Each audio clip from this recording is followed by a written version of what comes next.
Hey there, everyone. Welcome back to the live session. I am so glad I'm able to see you all again. So we'll just quickly get into it and do the readings. Let me just take a couple things here and start up.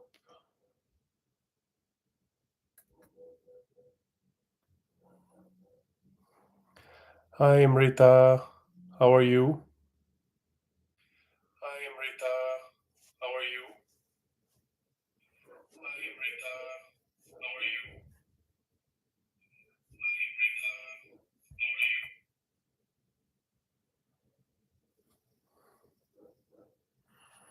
There's some issues again today.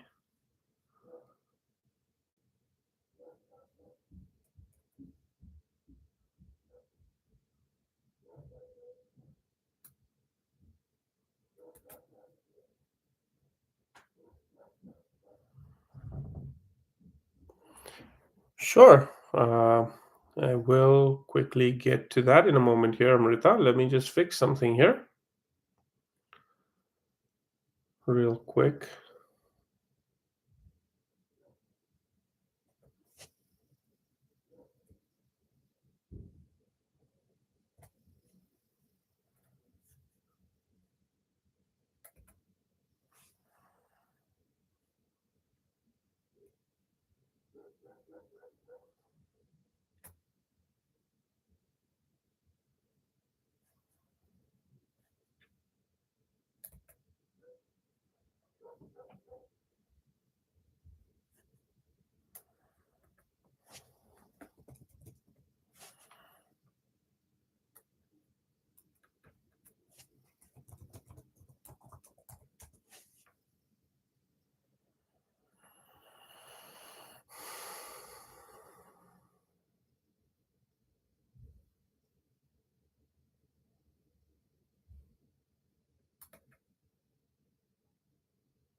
Madiha Amir. Hi, Madiha. Okay. Yes, I am doing good, Madiha. Hi, Anjali.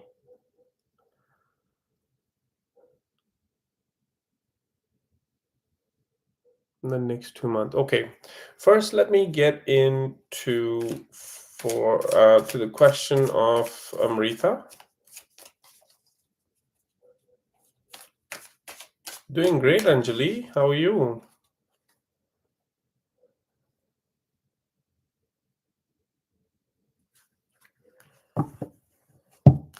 Okay, so Amrita's question.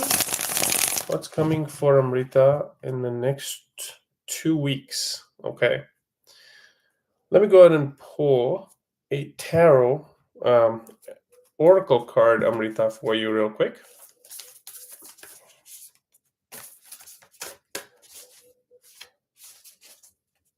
So guidance for Amrita.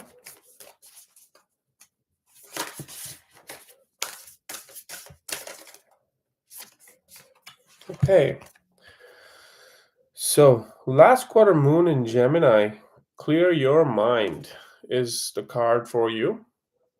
Okay. And the meaning of the card.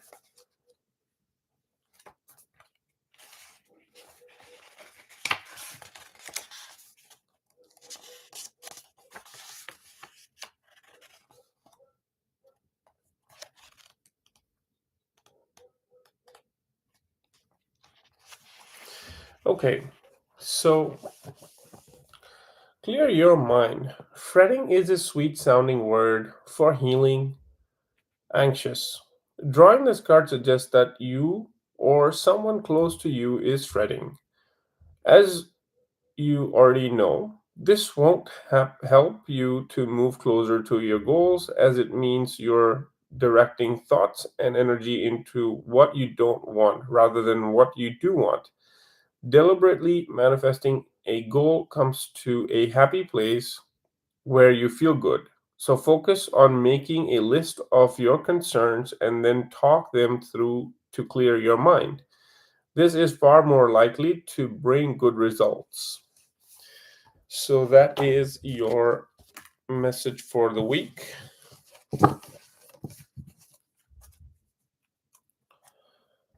And let's pull some tarot.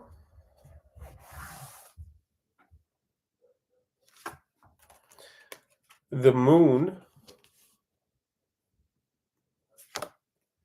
Four of Pentacles, and the King of Pentacles. Okay. General energy. Okay, let's see.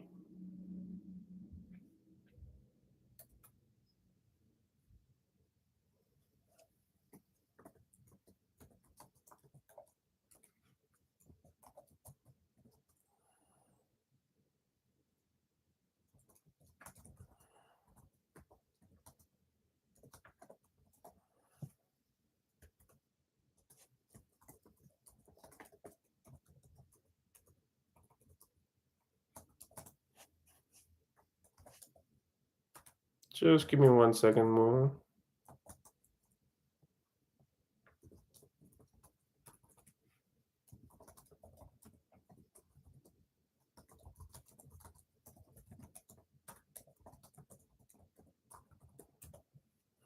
Okay, so as we all know,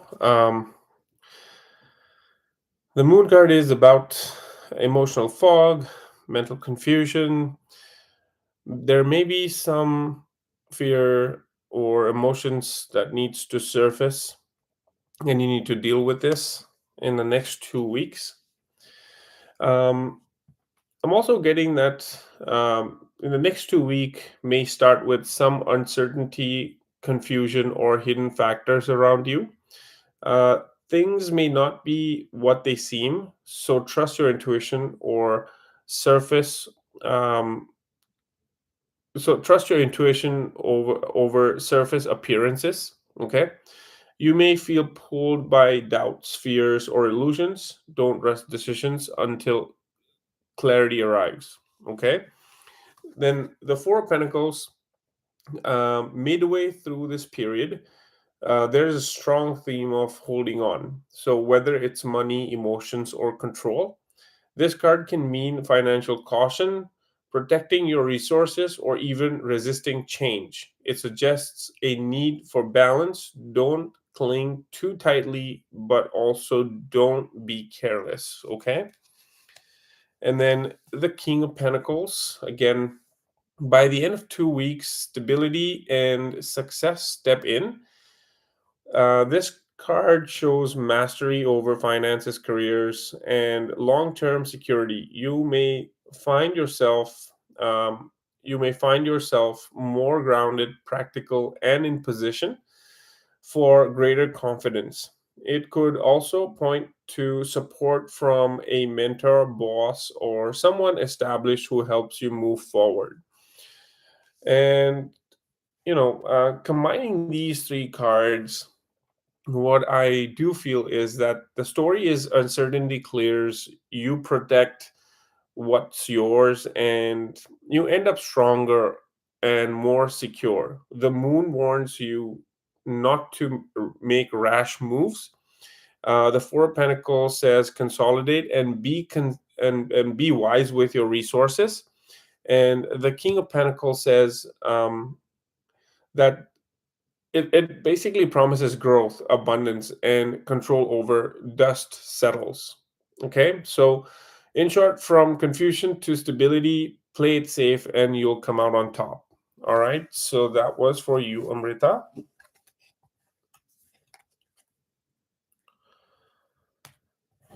Moving on.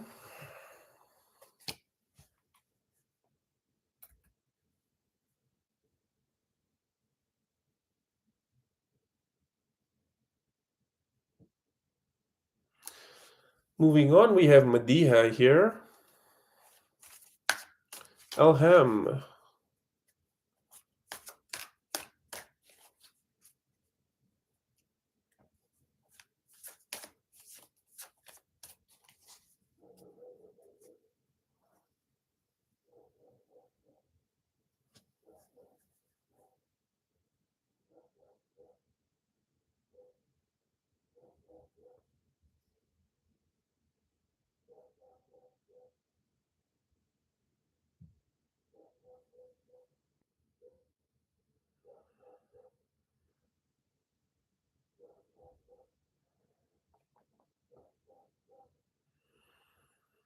Okay, Anjali, that's weird. uh, well, we'll take a look in a moment here. We'll pull some card. Hey, Galatians, greetings from Regina, Saskatchewan for you too.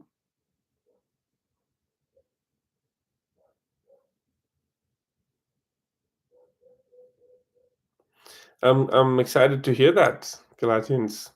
Just hold on your horses. I'll be back with you in a moment. Let me get back to Madiha here and pull some cards for her. The next 2 months, okay. Next 2 months. Let's do rest of the 2025 for you, Madiha. Rest of 2025, September, October, November, and December. We'll pull 4 cards for you, okay? All right. So starting off for Madiha, we have New Moon in Taurus. Know your worth. Okay. Let's take a look here.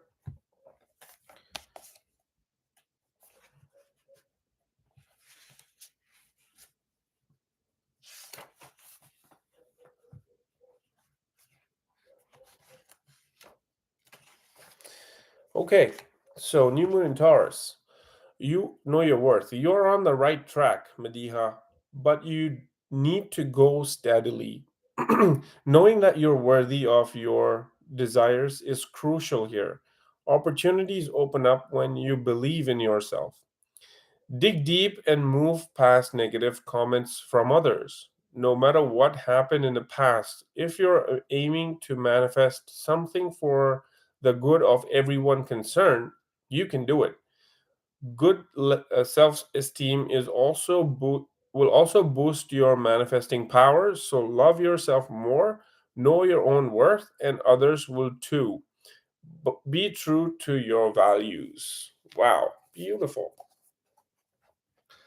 All right, now let's take a look at 4 cards for you, Madiha: September, October, November, and December.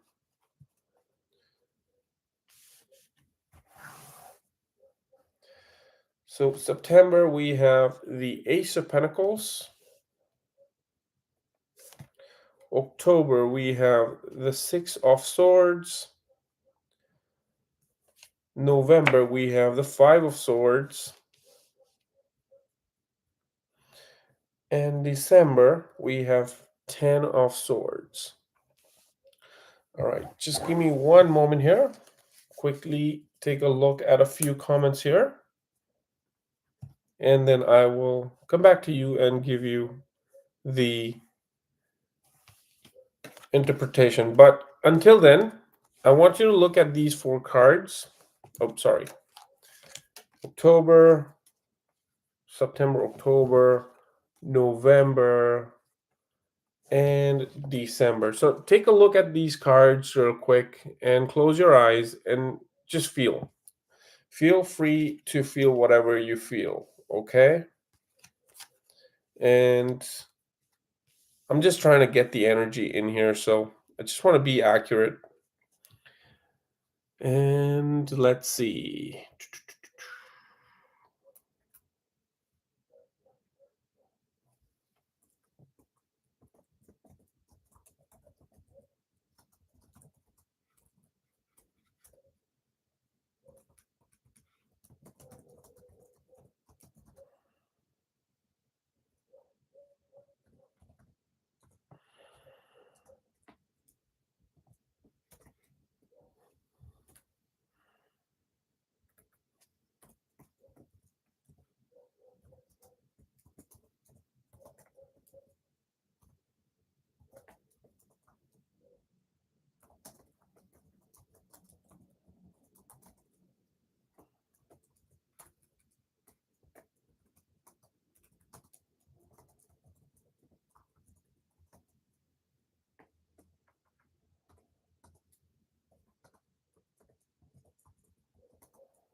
All right. Just bear with me, you guys. I'll be right back with you. I have seen all the comments here.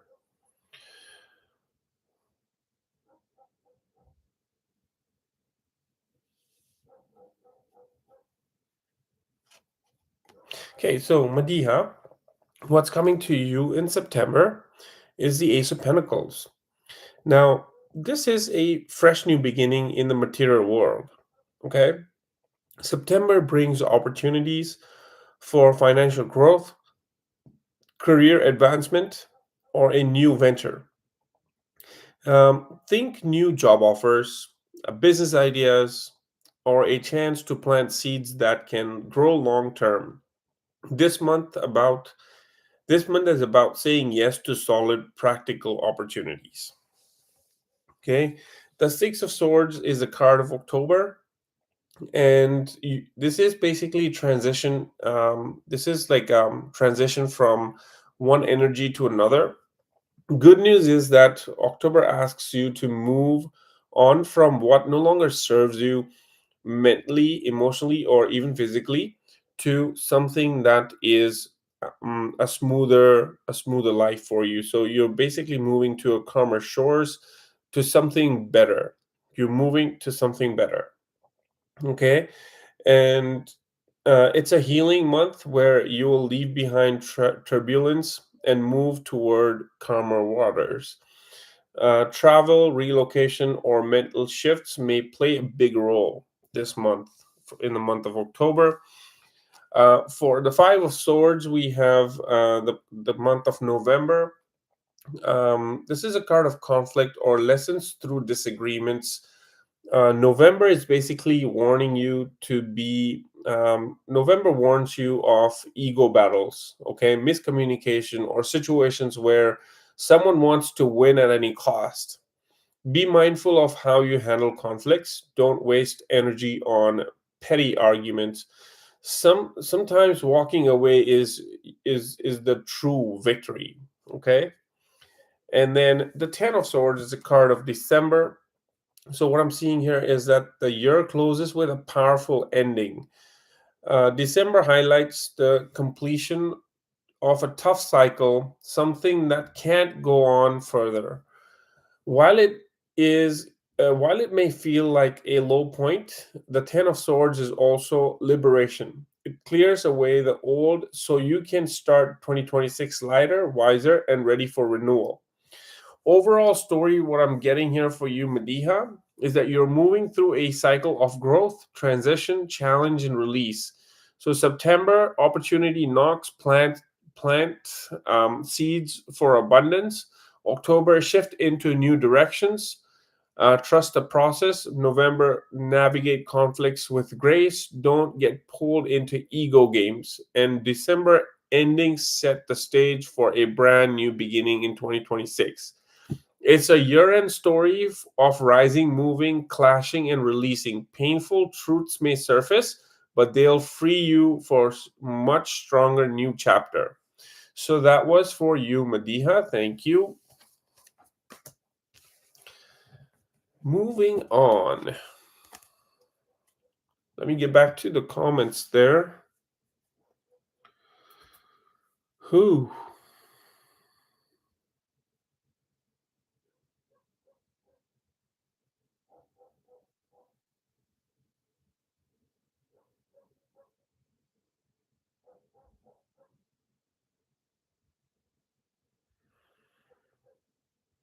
Okay, Elham. I would love to do a reading for you, but I need the energy of the person like yourself. Okay, so if you just type in A as an apple, I can't really pull energies and give you a reading. So if you want to ask me, be more specific in names, and I would request you to ask me what you want to know, like a guidance for yourself. Your energy gets pulled right away because you are here. But the third person who is not here on the chat, it's difficult to pull their energy. Okay, so yeah, I get that the name is Amir, but is that your name?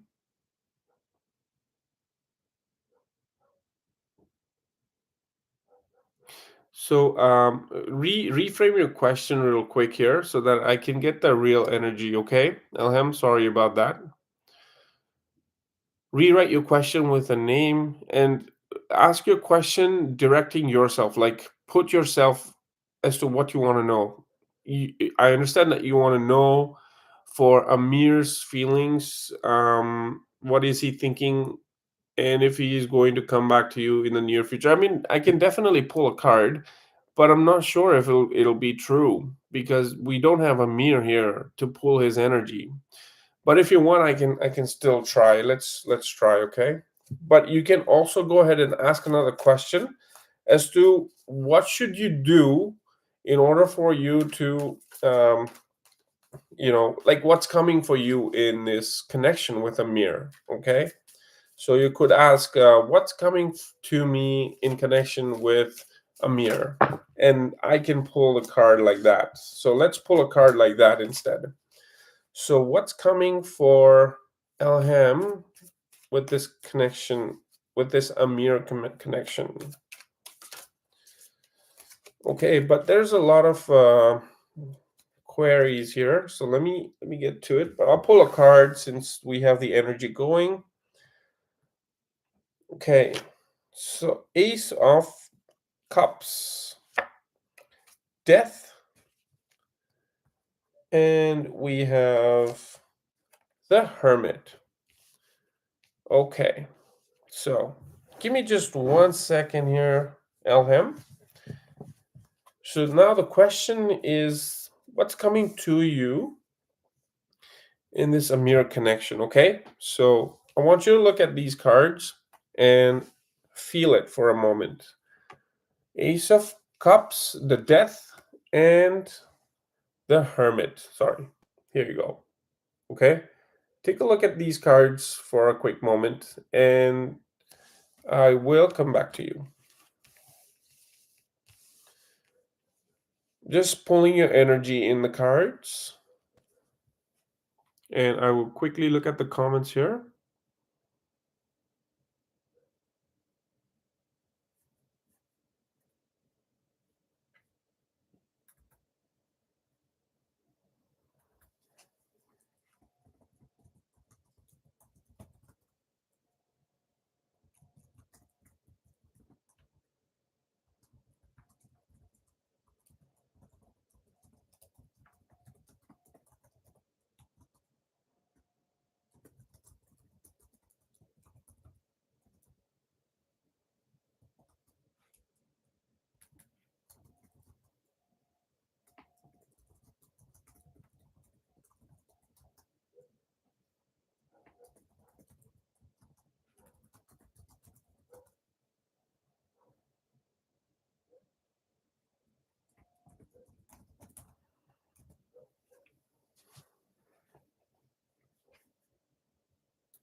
Okay, so I see a couple of new people here. Devonti, hi. I will definitely take a look into that comment. Thank you for getting back to the comment that sorry, I wasn't there for like 3 days, wasn't a mini vacation, so I haven't done the readings as well. I may you guys may be waiting for the weekly readings. Unfortunately, the time has passed, so I'll get back to the readings for the next week. Probably I'll go live again and do live readings for zodiacs.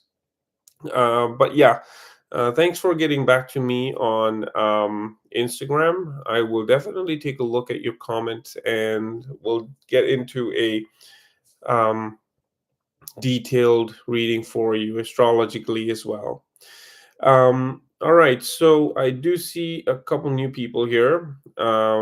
I would request you to also make sure to give that video a thumbs up and subscribe. I go live every single week, multiple times in a week. You could come back and ask your questions, follow-up questions. Trying to build a community here. So yeah, if you're here, our interests are common, and I'm pretty sure you'll enjoy. All right, so moving on. Sure, Galatians, I'll be waiting for you. I've read your message here too. So I'm waiting for you to tell me something that was coming up. So yeah, I'll be right here waiting for you. All right, so let's get back to Alhem. I'm pretty sure the energies are now here. Okay, so what's coming at you with this connection, a mirror connection? We have the Ace of Cups, and this shows that the potential for something real and grounded between you. There's an opportunity for growth, whether that's a stable relationship, trust being built, or a fresh start in your bond. It's like planting a seed, but it needs nurturing to last. Okay. And then we have the Death card. The card says that the connection cannot stay the same. Okay. So you must have been in connection with this Amir, and it cannot be the same connection now. All right. And it must transform. Old patterns, expectations, or dynamics will need to end before something new can take root. It's not about a literal ending, but a rebirth. So, if Amir allow the change, the relationship can evolve into something stronger. If not, the connection may naturally fade. Okay, and I guess it's not just Amir. You both, Elham and Amir, should allow the change. Okay, and then we have the Hermit, and that is the card of detaching yourself and doing some inner work. So, this would suggest that a period of introspection and solitude. Okay, Alham, you you may need to space. You may need the space to reflect on what you truly want. It's a time of wisdom, self-discovery, and patience. The hermit doesn't rush. Clarity will come only after looking inward. Okay? So, what I'm getting so far with these cards is for you, Alhem, that the chance to build something real with the Ace of Pentacles here, but transformation is unavoidable.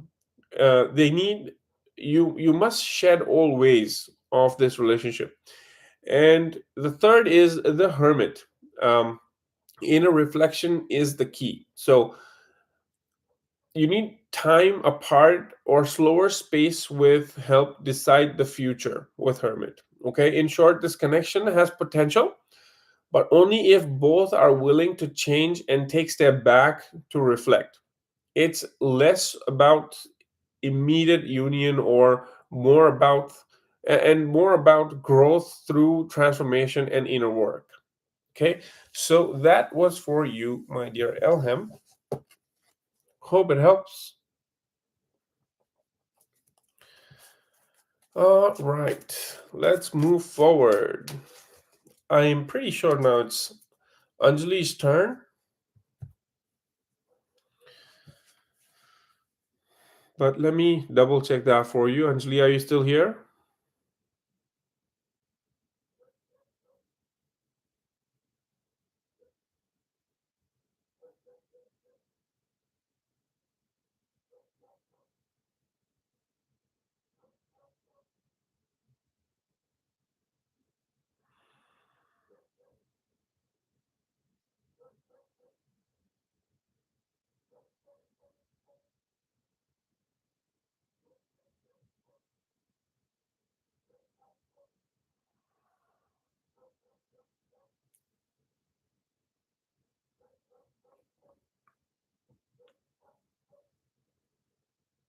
Anjali, are you still here?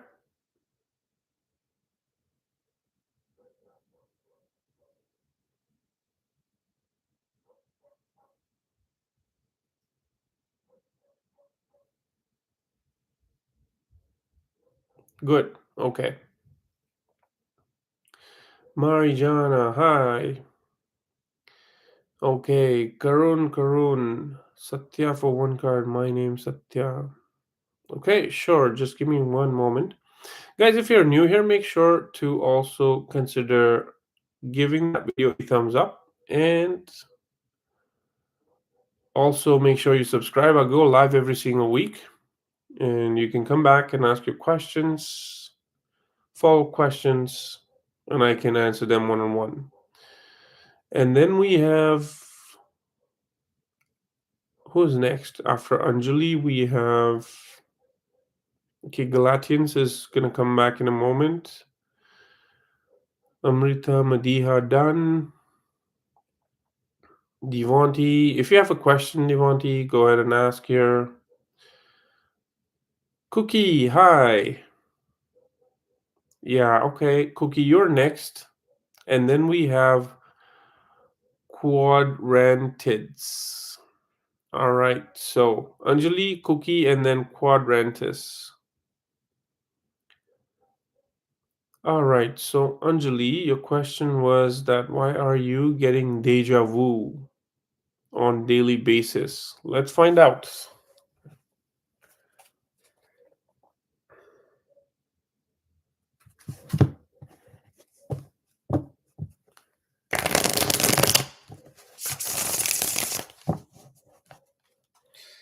So, right off the bat, what I'm getting for you, Anjali, is that deja vu is always like something that you dreamt about once, and then you forgot the dream, and then you're reliving the moment, and that's when you feel like it's a deja vu. So, when you forget a dream and then you relive that moment, that's a deja vu. So, this is something your dream is trying to tell you something. What I would also recommend you is that you Google whatever you remember about this deja vu. Okay, Google that and find out the meaning. Like, for an example, you're playing with a dog in a park. Okay, so type that in Google and say what would this mean as a deja vu, and you could get a lot of interpretations there. All right, so but let's get into tarot point of view as to what this deja vu is trying to tell you. All right, so I'll pull a card, show it to you. Want your energy in there. So the Eight of Wands, I'm pretty sure some kind of communications coming through, which is obvious, some kind of mental fog through the moon. And the Page of Wands, some kind of childlike energy. So I'm getting that something from this is about some kind of new beginning, is what I'm getting. But a baby step, maybe very small, something new coming in, like in the very early stages. So, once you look at these cards, Eight of Wands, the moon, and the page of wands. Okay, take a look at these cards for a moment here and give your energy to it. And we'll quickly go ahead and look at the new comments here.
Cookie, so you're next. If you're still here, Cookie, can you go ahead and write your question? I think I didn't find any questions from you because you're next. Okay, so go ahead and pop your question in the chat. And then we have ranted.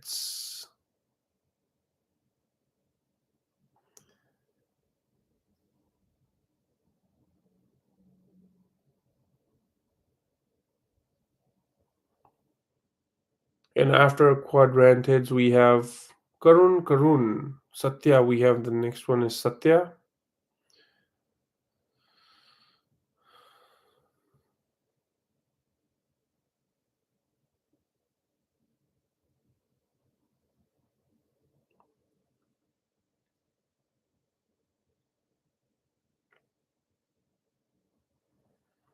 It's me again. Hi. I'm doing great. Hello, new subscriber. Do you have a question? You can ask me a question here. All right, I see it here. Is TM my life partner? Thank you. My name is Dimi. Okay. We'll get to you in a moment here.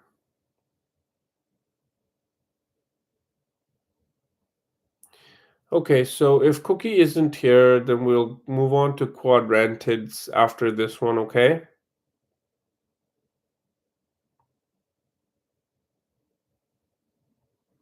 All right, so getting back to Anjali. So 801's deja vu is coming fast and often because your energy is heightened. Okay, this card shows rapid movement, signs, synchronicities, and messages from the universe. It suggests your subconscious is very active right now and you're receiving things at quick pace.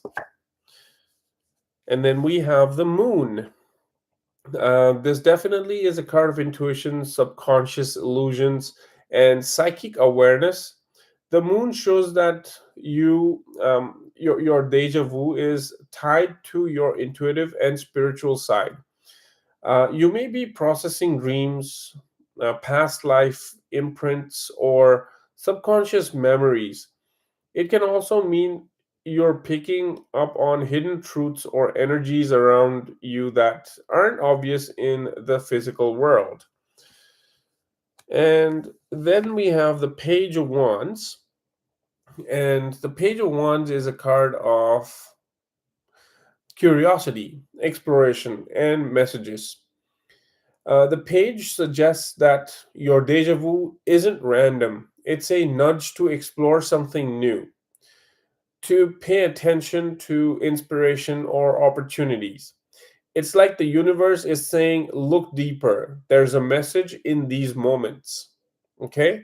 So, combined, put together everything here, Anjali.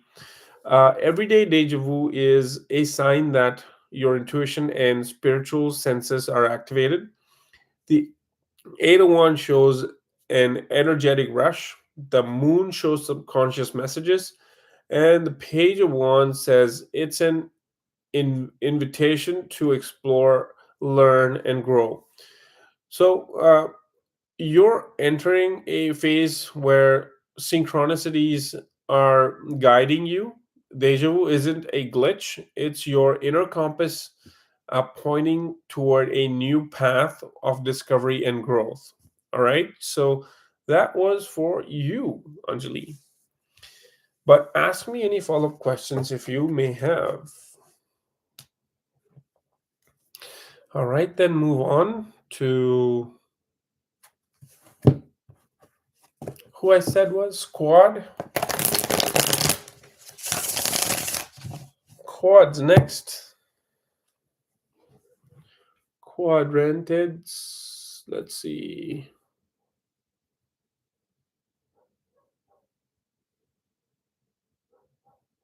Will Thomas come back to me? Okay, let's take a look for you.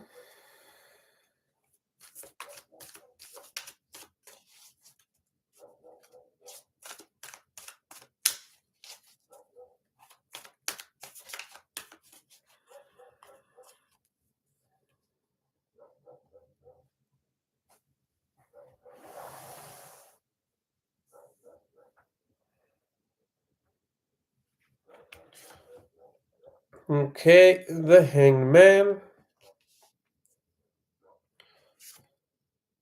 Three of Cups. And the Fool. Beautiful, beautiful energy. All right, so I want you to look at these cards for a moment, and I will get back to you in a moment. I have few messages from new people here. So, sorry, the Hangman is the first, then the Three of Cups, and then, sorry, the other way. And then we have the Fool. Okay? So, I want you to look at these three cards quickly and put your energy in it. And I will come back to you in just a moment here. Okay, so I see Galatins is back.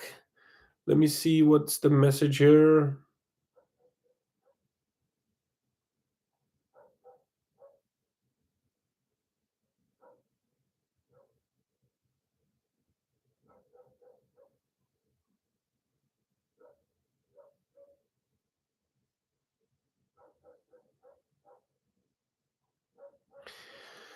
Nice to hear that, Bruno. Okay. Nuria, okay.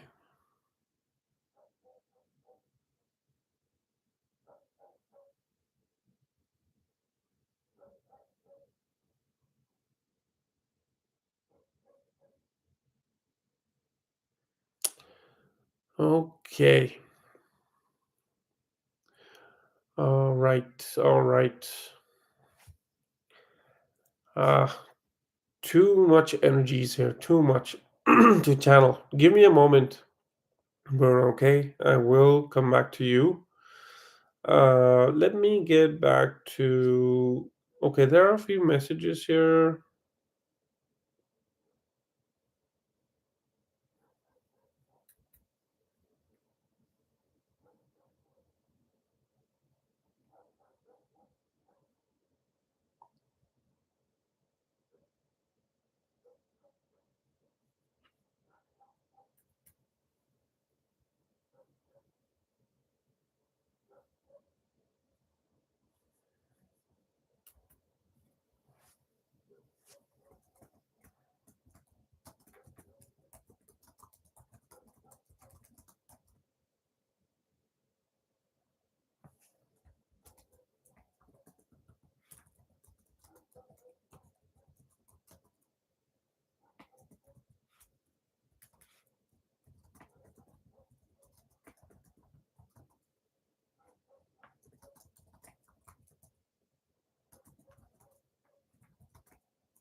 Okay, so Quad, the hangman right now, things are in suspension.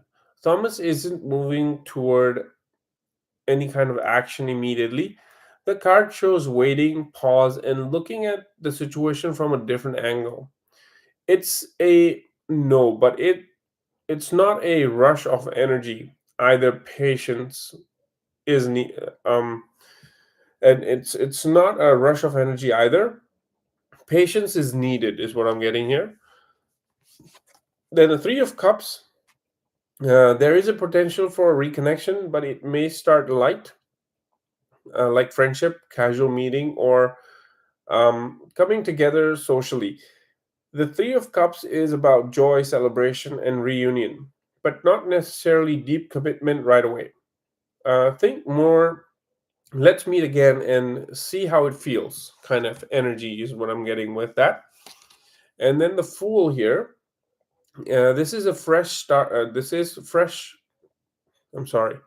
This is a fresh start and new journeys. So if Thomas does return, it won't be to pick up exactly where things left off. Okay? It will be about starting over with a clean slate. The Fool brings innocence, risk, and adventure, but it's also not grounded yet. So, putting it all together here, Thomas may come back, but only after a pause. The reconnection looks possible and likely to start in a light, um, friendly way, I would say. If things do move forward, it will be like starting a brand new chapter rather than resuming the old one. Okay, so in short, it's a yes. A return is possible, but it won't look like the past. It will begin fresh, lighter, and with a new perspective. So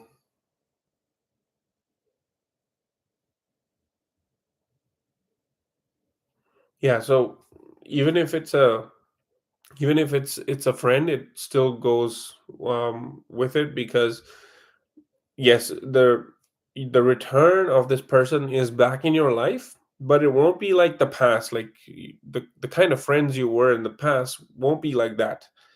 It'll begin fresh, lighter, and with a new perspective. Okay, so not necessarily he's a lover, but it's still the card would still mean the same.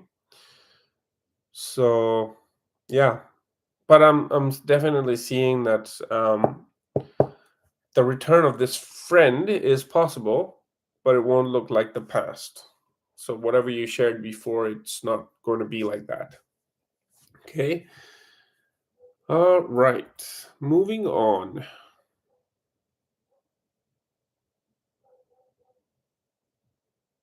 I didn't hear from Cookie, did I? No. Okay, then we have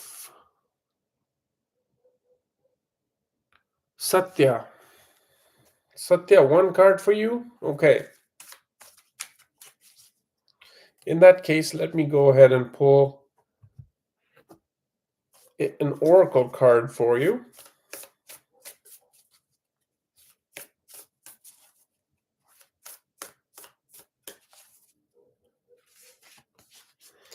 All right, so last quarter moon in Leo. Lighten up. Okay, so let me pull the message from the book, then I'll show you the card so you can put your energy to it.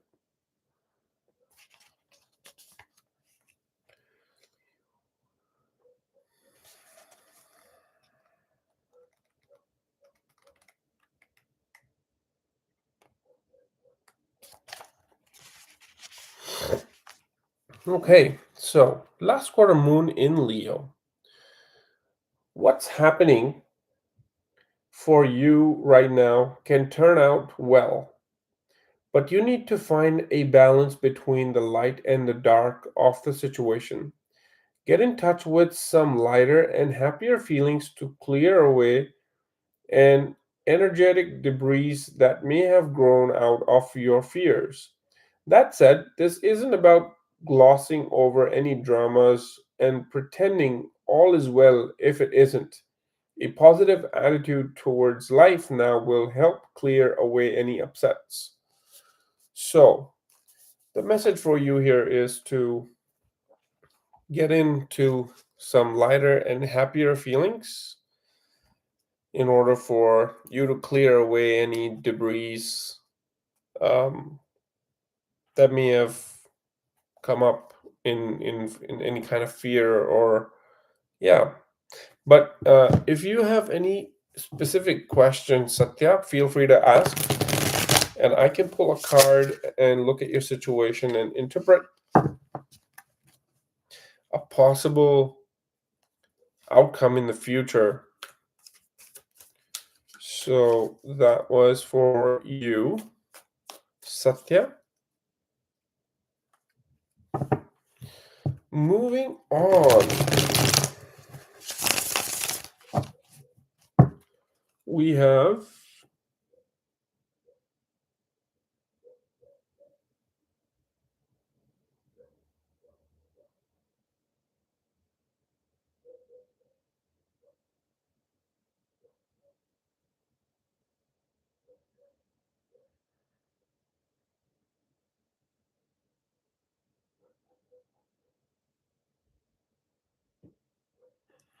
Marijana.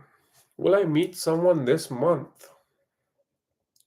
And next we have It's Me Again. My new subscriber is next.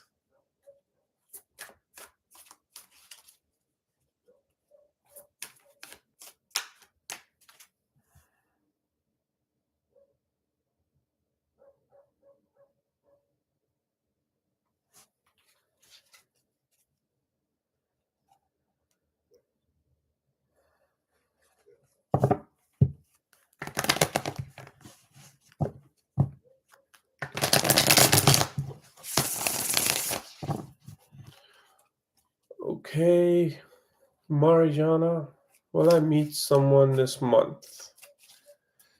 Okay.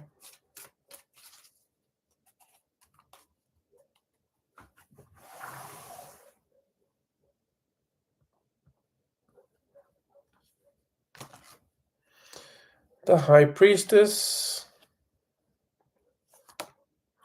the World, beautiful, and the Four of Wands, awesome. The straightforward answer is a yes, but I will get to it. I'll get to a deeper meaning for it. I want you to look at the cards. The High Priestess, the World, and Four of Wands.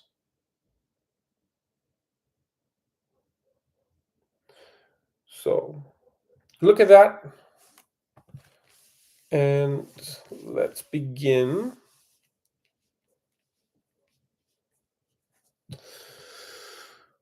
Okay, and it's me again.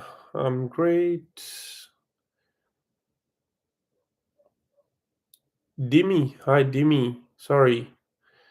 Okay, you're next, Dimmy, and your question is TM my life partner? Thank you.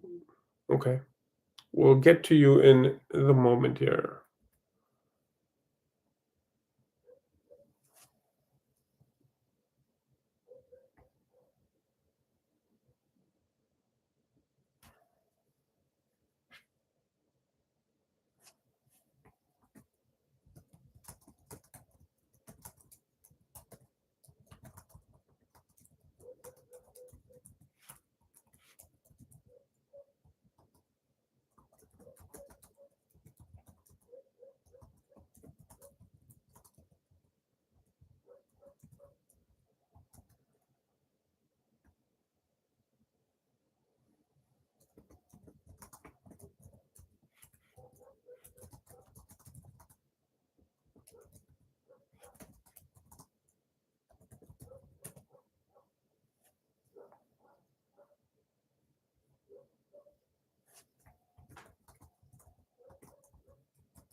Okay, so Crystal 193. Hi, Parth.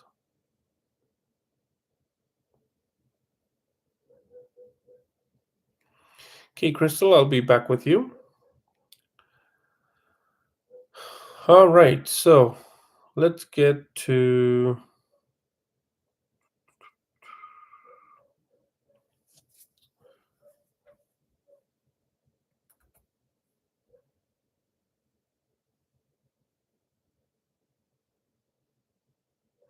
Mariana. All right, sorry, I couldn't remember your name, but your energies are still here in the card. So what we've got here is the High Priestess. Is the card of intuitions, hidden secrets, right? And that mm, this shows that much of this month's energy is guided by intuition and inner knowing. It suggests that the answer isn't obvious on the surface. You'll feel it before it happens. Pay attention to your gut feelings, dreams, and synchronicities. The world is a card of new beginnings, completion, expansion. So, yes, this is a card of completion, expansion, and new cycles beginning. The world often points to meeting people through travel, social connections, or expanding your environment beyond your usual circles. Okay? It signals the closing of an old chapter and readiness for something new. So you are ready for something new, which obviously means because you asked a question here, but the four wands here, this is a celebration, joy, and union. So it's a strong indicator of meeting someone in a happy social or community setting, such as gatherings, events, or even through family friends. It's also a card of stability and harmony, showing that the connection could feel instantly comforting. So, putting this together here, this is like, as I said, it's a clear yes. The energy is very positive for meeting someone new this month. The High Priestess says to trust your intuitions and signs. The world opens doors for new beginnings and connections. And the Four of Wands confirms joyful encounters that can feel stable and celebratory. Okay. In short, you're aligned to meet someone new, likely in a social or kind of any kind of celebration setting, if you stay open and follow your intuition. Marijana, so that was for you, my dear.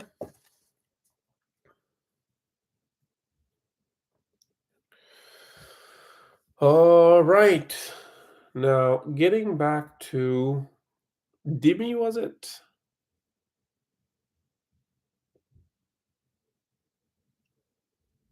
Yeah, you're welcome. Okay, Demi, let's see what's your question here. Is TM my life partner? Okay,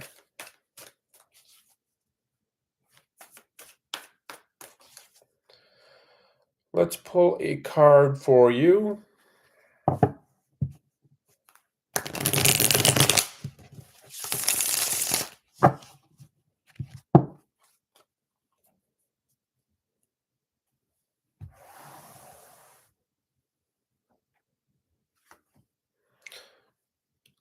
Right at the bat, it's a yes. TM is your life partner. Ten of Pentacles, great card for love. It's a card of yes. Four of Four of Cups. Definitely, you are asking this question because you aren't sure about this, and that's coming up here. So maybe you're looking at something, you're confused about something, or busy looking at something that is no longer there, or something like that. But there is clarity coming in. So yeah, that's the overall energy, but I need your energy in the cards. So like I always do, this is something I lied. I don't do this always, but I've recently notice that if I put cards like this for you to see it, your energy kind of goes in there because I pull the cards for you, right? So I want you to look at these cards and I want your energies in here, which will help me to channel the message. And I'm not going to look at the cards because I want to let it flow intuitively. So I know what the cards are, and now I'll just distract myself and allow the message to flow in.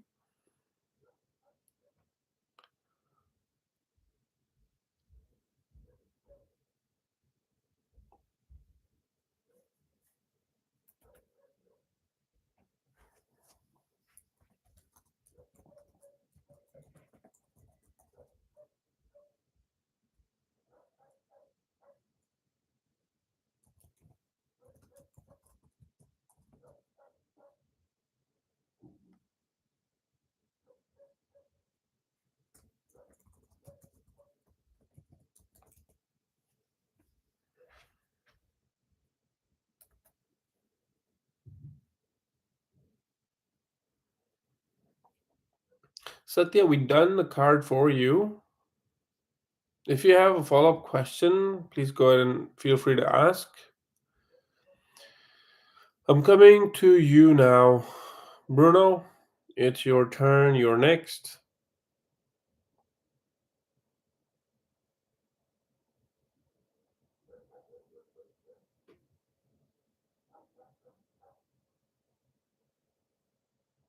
And after Bruno, it's Crystal. So stay tuned here, you guys.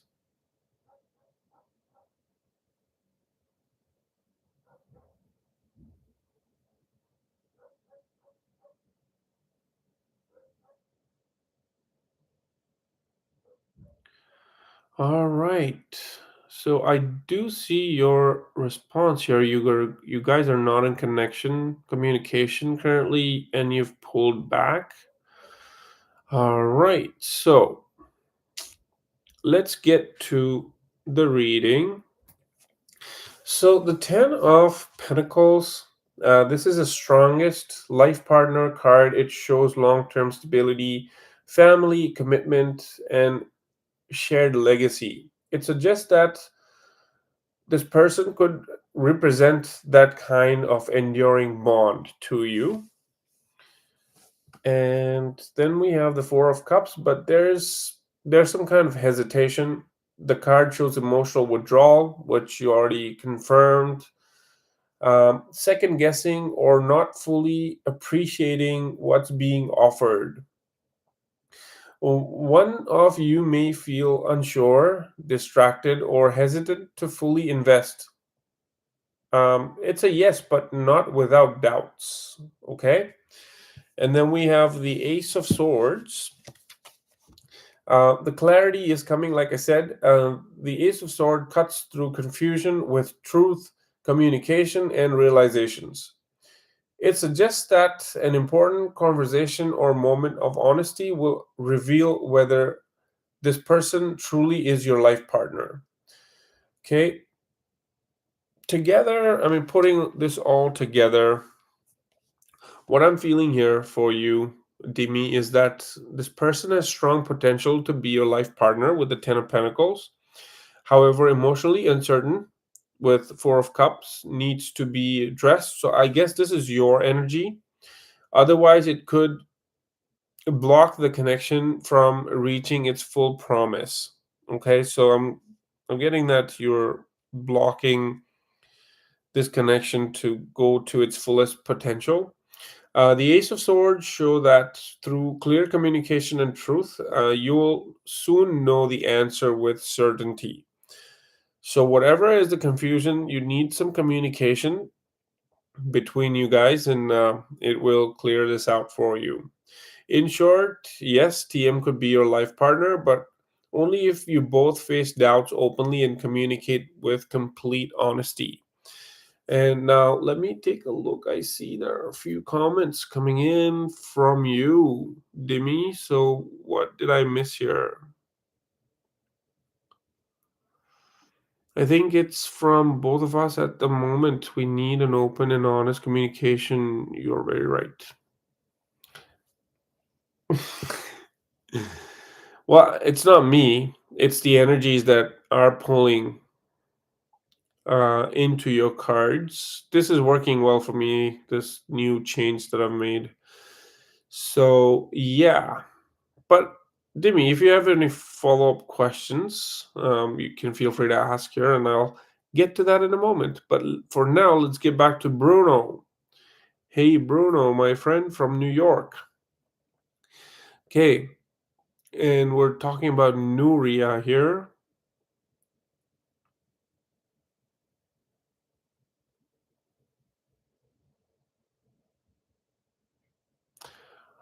Right. Let's get back to Bruno and Nuria situation.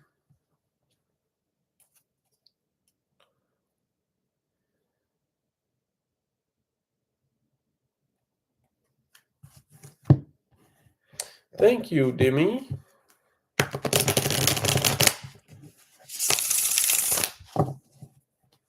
And if you haven't yet subscribed, oh, I remember you said you did. So, but anyone new here, not subscribed, make sure you do. I go live every single week.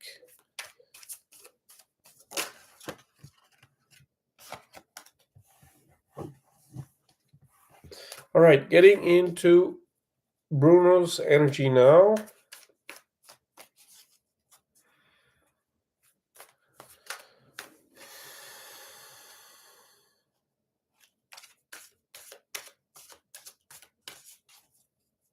And then we have next, we have Crystal, yeah?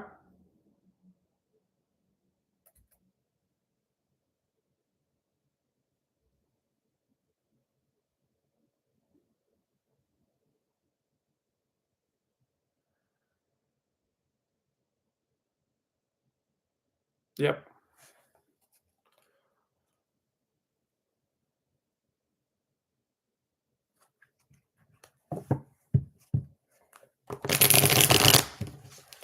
All right, Bruno, let's go.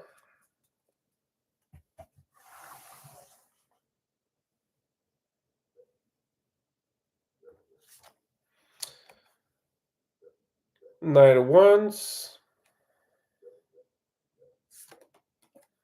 the Fool, and the Hanged Man. All right, it's a yes, but there's something to it. Let's take a look here. So I'm going to show you the cards, and I want you to feel what you feel. Feel what you want to feel with the cards, and I will get back to you in just one moment. Let your energies flow into it and messages from the universe. All right, and then we have Crystal.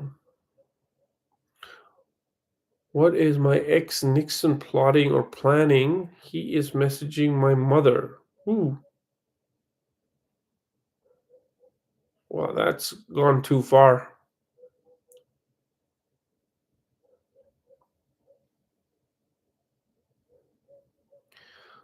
Hmm.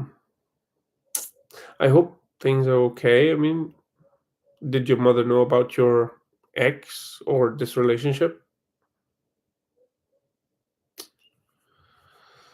All right.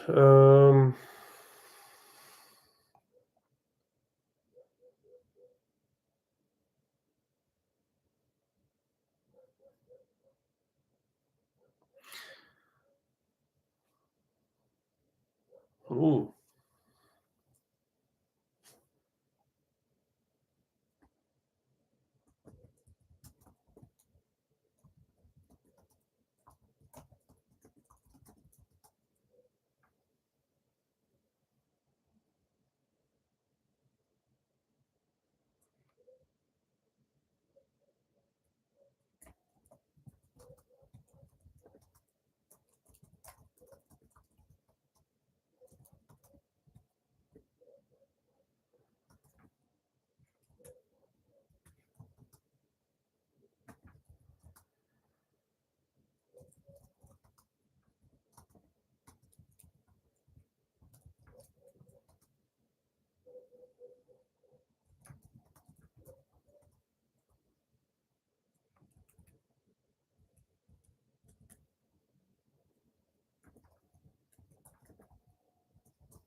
I know you're a reader as well, Bruno.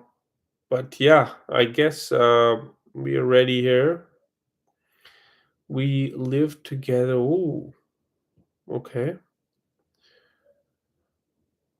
Future spouse, Janani. Okay, Janani, I'll get back to you. Make sure if you're new here to also give that video a thumbs up and subscribe. I will go live every single week and trying to build a community here. If you like reading tarot or get a tarot reading, well, you're very welcome in the community. But getting back to Bruno, uh, all right. So the Knight of Wands, this shows attraction, excitement, and passion. When Nuria comes back, the chemistry between you could feel strong and spontaneous. The Knight of Wands is flirty, adventurous, and driven by desire, but it can also be inconsistent, more about spark than stability. And then the Fool. Um, the Fool basically is a strong yes for a fresh start or a new adventure. The Fool suggests there is indeed potential for a romantic connection, but it will require taking a leap of faith. It may feel lighthearted at first, playful, and fun rather than deeply committed right away. And then the Hanged Man. This adds up to a pause to the story, even though passion and new beginnings are possible. The hangman says timing, patience, or perspective shifts are needed. One of you may hesitate, or circumstances may slow things down before it develops further. So, putting it together, it's the same thing happening again, is what I'm getting. But yes, when Nuria comes back, there is a possibility for romance. The attraction, the Knight of Wands is still there, and willingness to start fresh with the Fool are both present, but it won't rush forward into a commitment. Okay, the connection will need time, patience, and deeper reflection with a hangman before it solidify. So, in short, there is potential for romance, but it may start as something light as adventurous, and it will require patience to see if it grows deeper. So, this is what I feel is going to happen with the cards pull, but nothing is stepping stone. You know that energy is fluid, and tarot reading is not a stepping stone. Like, I mean, not a setting stone. Why did I say stepping stone? Maybe it's a stepping stone. But yeah, this is what I feel is going to happen. Rona, are you still here? I hope you were still here and got the reading. For sure, you do that. You do that. I will be looking forward to that, Bruno.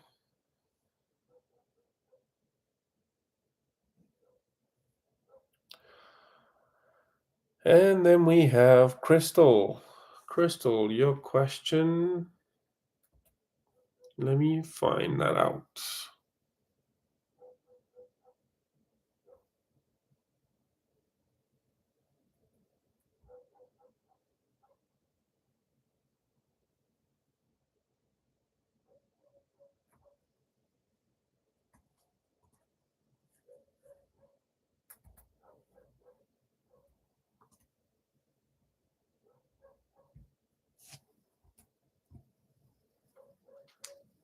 So, your question here, Crystal, is what is my ex Nixon plotting or planning? He's messaging my mother. Hmm. Okay, let's take a look here.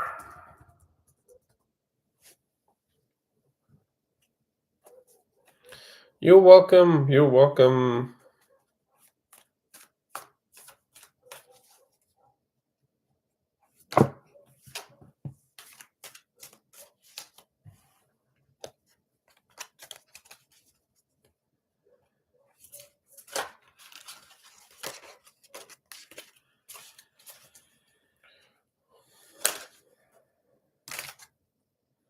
I guess the deck is ready. Soon as I'm trying to shuffle the card flips, but let's do a quick one here.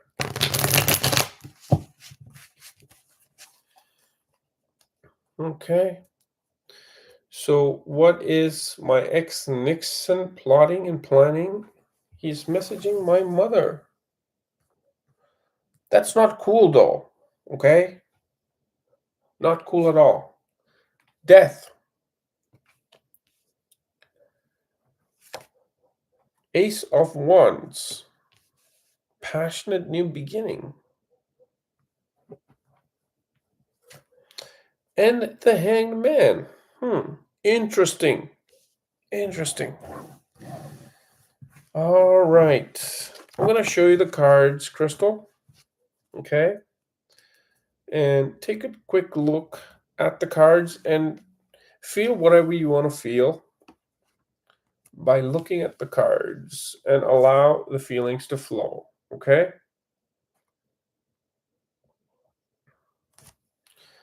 Awesome. Now, I'm going to detach from this and let the feelings flow. And look at the new messages that we've got here.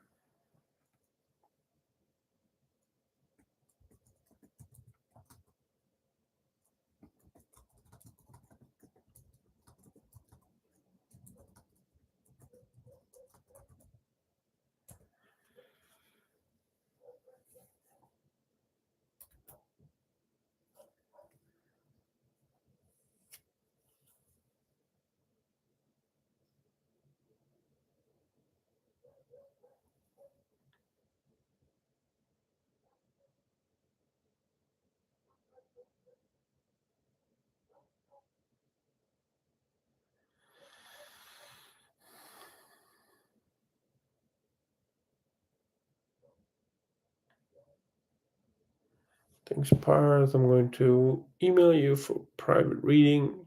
Looking forward to it. The connection between us exists. Remember the girl, Valentina, I brought up the other day? She was the one with the WhatsApp pics. I feel the hangman is me. I'll be stuck between two lovers. Well, yeah, you gotta choose. You gotta choose. Do like, subscribe, and share with your friends, guys. Thank you, Anjali. Thank you for vouching for me today. I appreciate that. I look forward to you, Bruno. I look forward to hear from you, Bruno. Okay. Wow.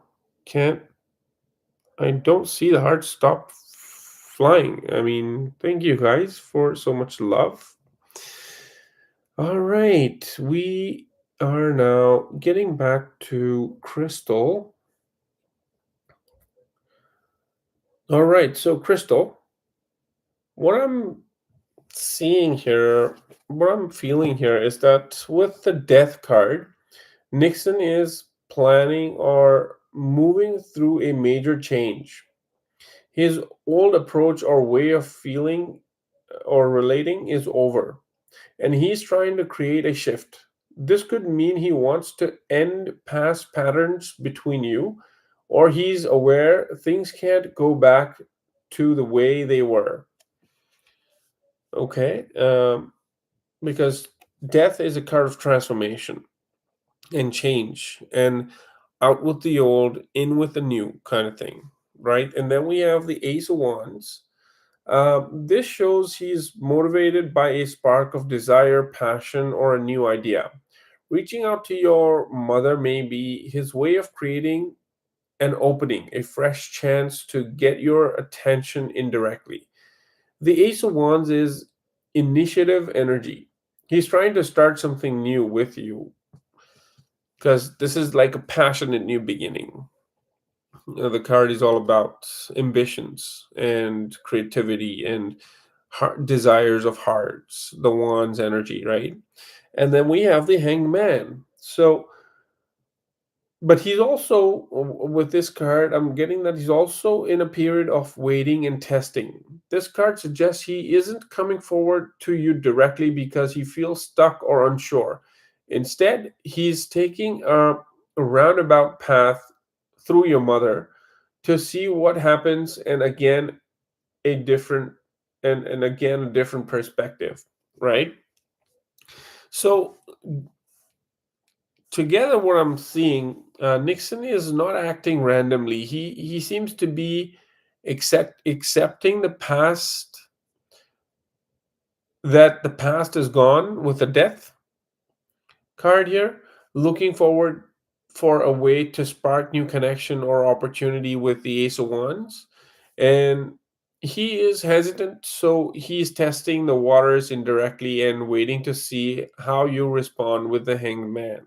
Pretty pretty damn simple here. So in short, he's plotting a fresh opening, but instead of direct action, he's probing through your mother to see if the door to you is still open. So that is what I'm getting for you, dear Crystal.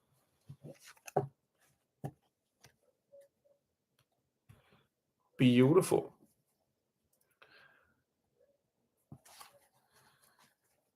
But you can ask me follow-up questions if you'd like. You're welcome, Crystal.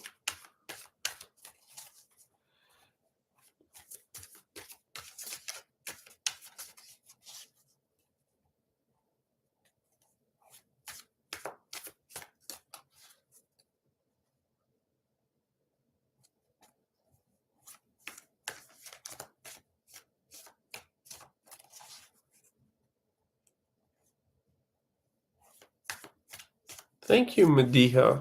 I'm so glad for such kind words for me. I really, really appreciate that. I love you guys' energies too. When you guys are around, like it's a positive chat here, right? Like keeping it beautiful, raw with blessings and positivity. I am getting the positive. I'm getting the positive energy, and likewise, I'm able to put it out as well. So, thank you guys. I appreciate you being here with such a positive energy. So, do we have any more questions?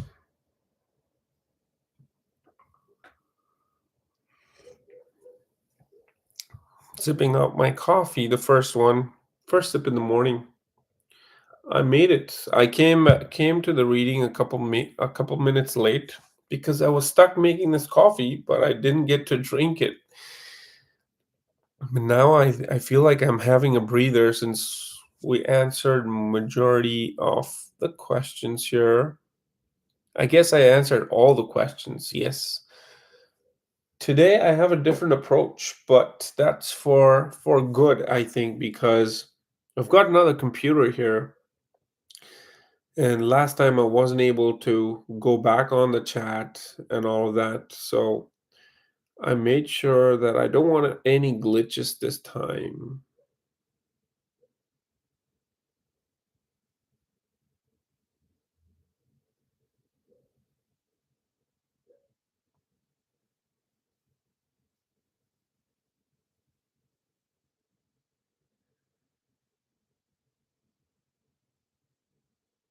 Anjali, yes.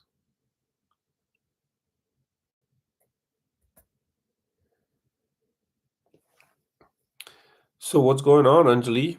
Have you planned on anything like travel, or when are your exams?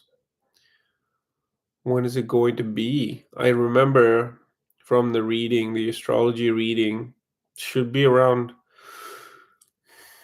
um in the next 6 months. It's a great time for you to apply for these competitive exams to get the results that you want.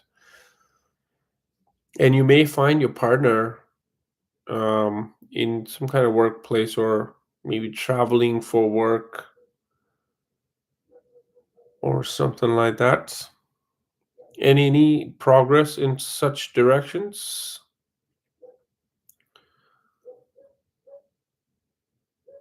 Come on, you guys. Who else is here?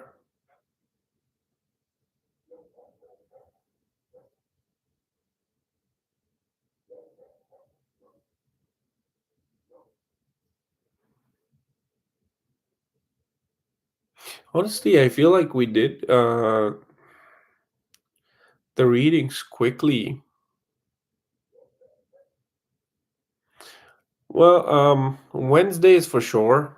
Um, Demi, and either one of the weekends, like either Saturday, Sunday. But I'm going to go live again, maybe, um, maybe tomorrow. I don't know.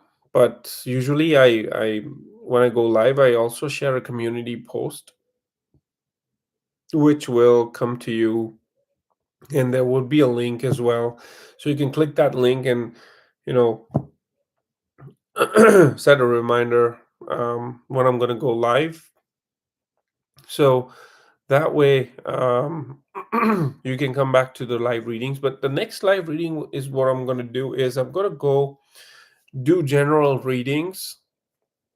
Like this is like a question answer reading, not like this one. I'm going to go live and do um, general readings for Aries, Taurus, Gemini, Cancer, Leo, Virgo, like that. Right. So make sure whatever, and then at the end, I'm also going to put the timestamps. So if you weren't live, then you can always come back to the video later, look at the timestamps, and then um, view your zodiac's interpretation. But yeah, I mean, I'm gonna go do live session this week, because honestly, when I put videos, I invest a lot of time. And since this channel is new, I understand that it might take time for my videos to reach, multiple thousand people, maybe 100,000 people or something is what I'm expecting. But since the channel is new, I understand that this might not be the right time. And I also feel like, it's kind of a waste of time for spending at least 30 minutes making the video and then 2.5 hours to to edit the video and put thumbnails and everything. So it's a lot of time consuming process. So um doing live is easy for me, and yeah, it'll all be done in one own video. So I'd be investing a lot of time, maybe 3, 4, or 5 hours maybe. But what I feel is that that'll be it, since it's a live session. So yeah, and I don't have a huge community like 100,000 people here. I know you guys must be waiting for weekly zodiac readings and whatnot. Um, and yeah, sometimes I run out of time. Like last week, I wasn't able to do videos for I guess Virgo, yeah, Virgo, Scorpio, Sagittarius, Capricorn, Aquarius, Pisces. I only did 5. So yeah, I mean, I ran out of time, and now it's not the time to do a video for this week, right? So I'm gonna go live and do reading for my all my subscribers, whatever zodiac you are in. So it'll be for the next week, starting 8th to whatever the Monday is, right? So yeah, and I'm gonna go live about this in a couple days. I'm feeling. I just have to do a couple rituals, cleanse my energy for the cards as well, and yeah, just feel the right moment to kind of go and sit with it. So, but whenever I go live, I do give a few hours heads up. So, like I was going to go live today at 8:30 a.m. and yesterday evening is when I posted around I guess 5:30 my time. So it was still like, 10, 8, 10 hours odd time that I gave. I know it's not ideal, but I don't really have a set schedule as to when am I gonna go live, unfortunately. But soon I hope to see that set up in future. But for now, I always try and go live on Wednesday, um, and one of the weekends. But I'm gonna go live multiple times this week, so I'll do one more question and answer over the weekend, and we'll go live again between now and the weekend to do the live zodiac readings.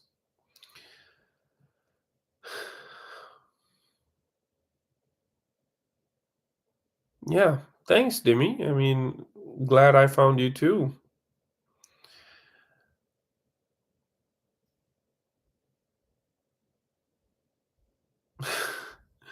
That's not good, Anjali.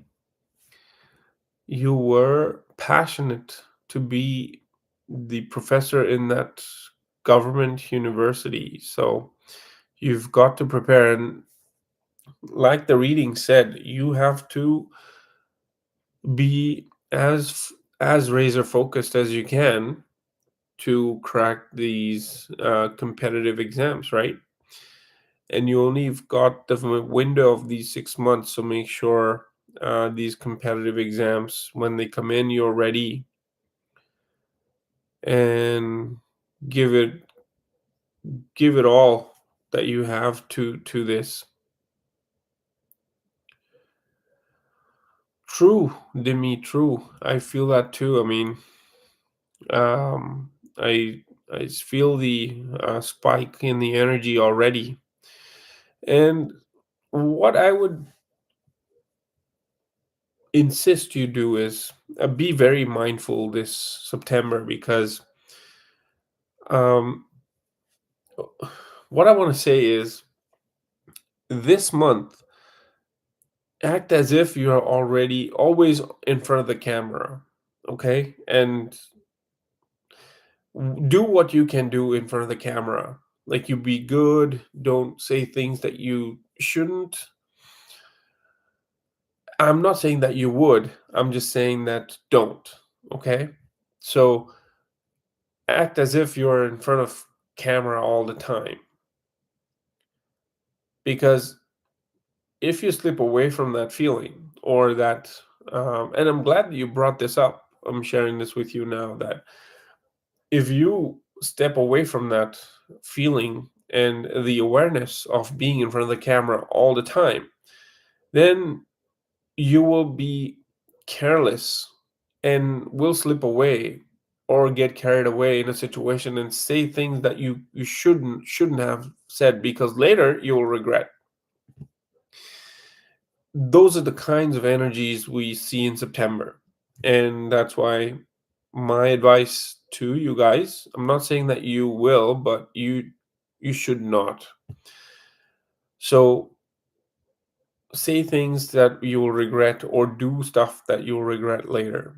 So make sure that you always feel that you're in front of the camera and be cautious of what you say. Okay, don't say anything that you will regret later. Don't get into any um, aggression, any kind of aggressive behavior, or yeah, don't say anything out of aggression.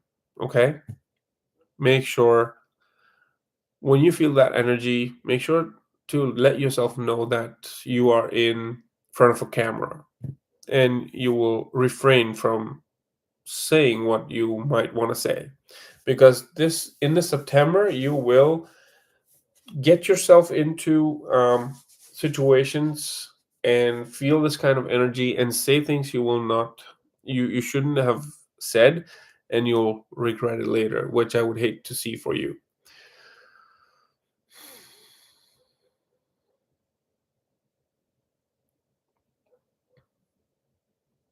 Sure, Madiha. Yeah, I read the question, by the way. The third party energy, because see how the energy works, Madiha, is that when I show you this card, for example, the King of Cups, okay? I'm talking to you, Madiha. So when I touch these cards, whatever the energy I'm feeling by you and I talking, when I touch the cards, it gets transferred to the card here. Okay. So when you are talking about your husband, okay, you cannot channel your husband's energy into you and then into me. Okay. I can still pull a card for your situation, but it will not give me the correct energy because I'm talking to you and not your husband. So what I would, when I'm talking to you or reading your question, I'm getting your energy, and that energy gets transferred to the cards when I touch them. So basically, the energy that I'm transiting is yours, not your husband. So if your husband is here and he's asking me a question, definitely yes, I can pick the energy of that person. Okay. So if you have another way of asking the question that brings or channels your husband's energy, then yes, I can definitely put in. But I can still clarify a situation. Um, you can ask me whatever your question is. I can reframe it in a way that gives you the same answer, but from your point of view, from your energy. Okay. I hope that makes sense to you. But Dimitri, eclipses are not an easy situation. Absolutely not. I don't know what am I gonna what am I gonna do with the rituals, the eclipse rituals, because uh, yeah, it's not that easy to actually ground the energies and take what is good and let the other things go because it all comes together, right? Um, And even if I'm going to say something to you right now to be cautious about the eclipse's energies, I mean, I could pour in what I know in you, but when you're in that situation, when is when something is happening to you, it will happen no matter what. No matter what I said to you, you will then later realize, oh, I told you so. And you would say that, oh, he told me so. But in that moment, things will happen what is supposed to happen. So it doesn't really matter even if I warned you right now that, feel yourself in. I mean, it might help to an extent. Like in situations, sometimes you might realize that, okay, I don't want to say this because in September, I'm supposed to be in a situation like I'm in front of the camera always. And you might refrain, but sometimes you can't resist that, right? And you'll just burst out. So it honestly, no amount of curiosity, anxiety will change any kind of outcome in the future. Whatever is going to happen doesn't matter what your anxiety, whatever is not in your control will never be in your control, and it will happen if it's going to happen, right? So no amount of anxiety or worries or negativity will change the outcome. So no point in looking forward into the future and keep thinking about it all times, right?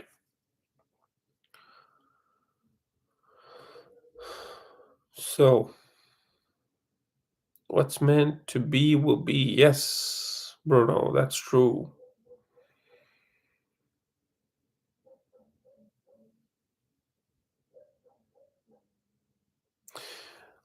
Anjali, last week prediction for me of September month.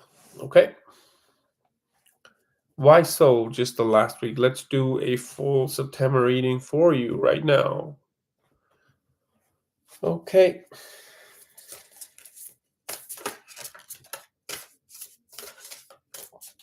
so for now we'll do a three-card reading.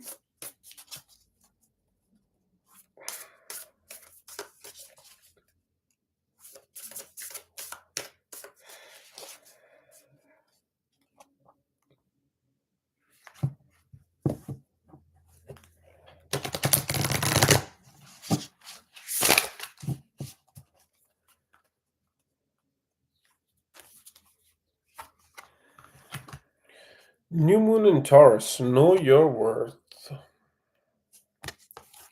It's an oracle message for you for the month of September. So, know your worth.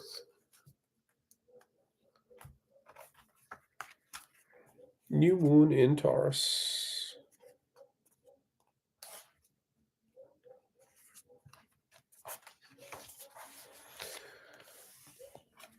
Okay, so you're on the right track, but you need to go steadily. Knowing that you're worthy of your desires is crucial here. Opportunities open up when you believe in yourself. Dig deep and move past negative comments from others, no matter what happened in the past. If you're aiming to manifest something for the good of everyone concerned, you can do it. Good self esteem will also boost your manifesting powers. So love yourself more. Know your own worth, and others will too. Be true to your values. Was it the same card came for you earlier? I don't know. Maybe for someone else, if not for you. I'm pretty sure. But let's see.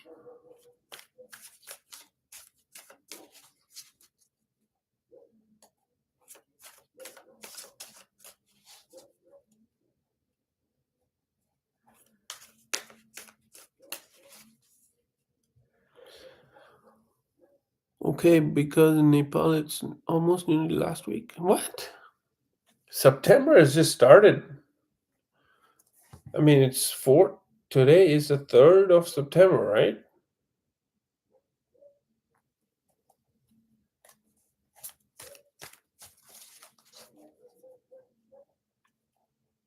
Yeah, could be Dimi.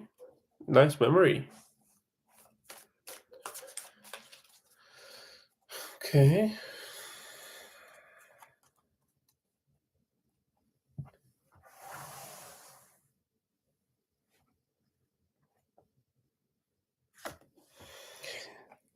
Okay, so the Five of Pentacles to start off,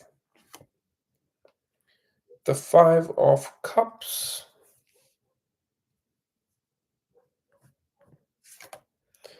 the High Priestess,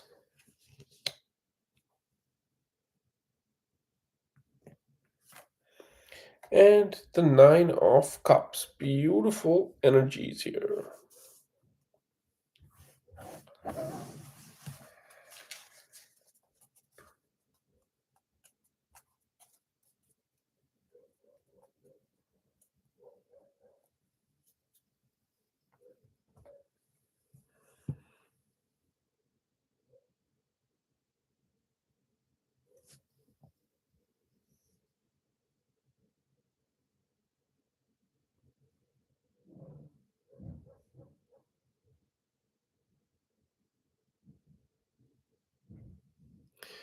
Okay, Bruno, I'll come back to you on this question in a moment.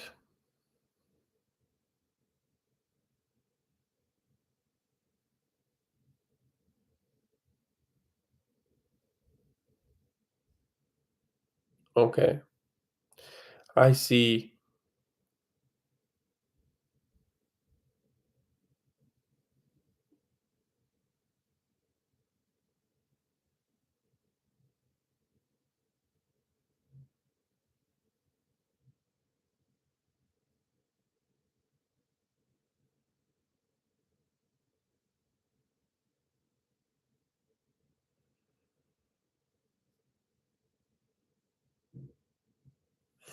Okay, so Anjali, your cards are the Five of Pentacles,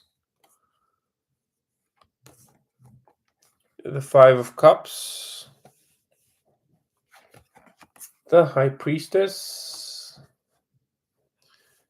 and the Nine of Cups. Okay, so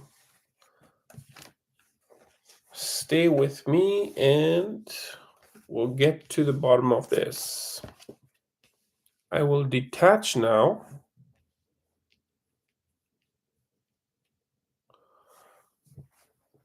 and see what you guys are chatting about.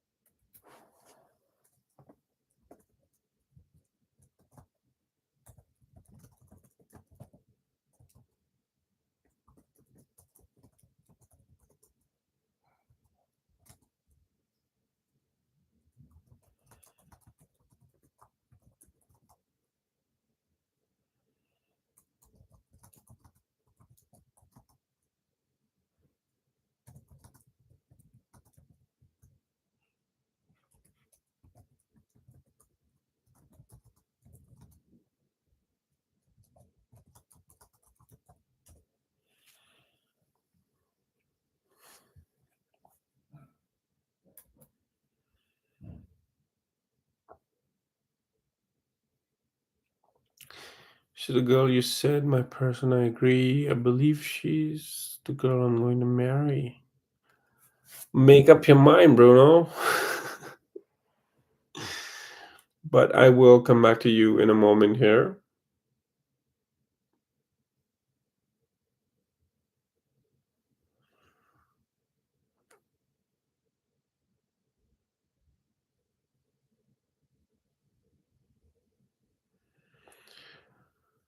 Dimi, after a rough patch, something beautiful. Good, Anjali. What is it?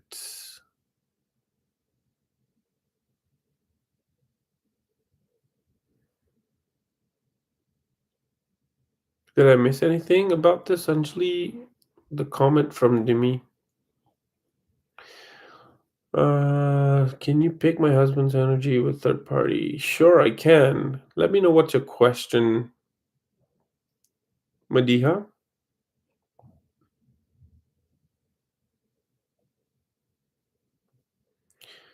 Like doing nothing. Okay. Yeah. I feel the same way. I don't feel like doing anything. But honestly, I get bored.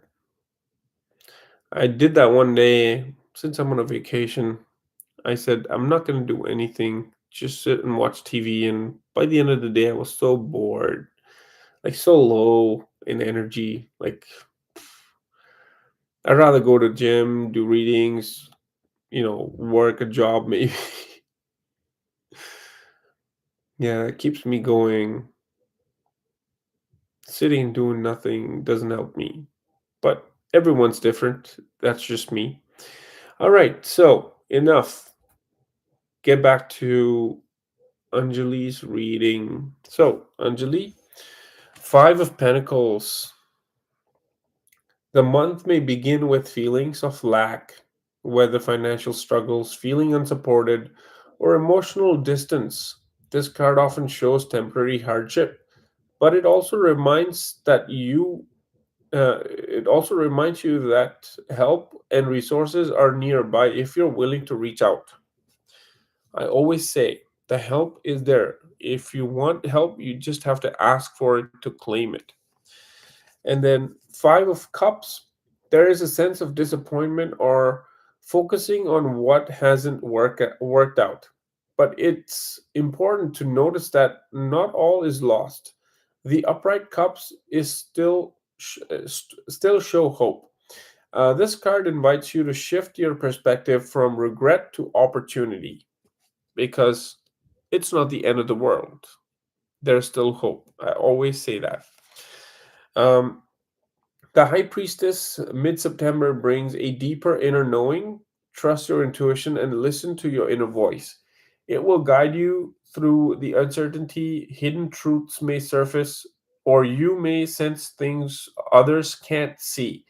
This is a time for reflection before action. So, I guess this is talking about the deja vu that you've been having. It says that it will guide you through the uncertainty. Hidden truths may surface, or you may sense things others can't see. Right. So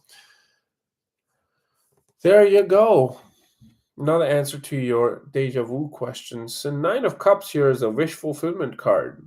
The month ends on a much brighter note. This card is a wish fulfillment, emotional satisfaction, and contentment. After hardship and lessons, you reach a point of joy and emotional abundance. What you truly desire has the potential to manifest by the end of September. So there you go, last week of September, you have the potential to reach out to a point of joy and emotional abundance. What you truly desire has the potential to manifest and by the end of September. So, putting it together here, September starts with challenges, financial, emotional strain, regrets from the past. But through intuition and inner strength with the High Priestess, you'll find your way toward emotional fulfillment and sense a personal victory with the Nine of Cups. So, in short, from struggle to reflection to emotional wishes coming true. The month tests your resilience but ends with happiness and satisfaction for you. My dear Anjali. Thank you.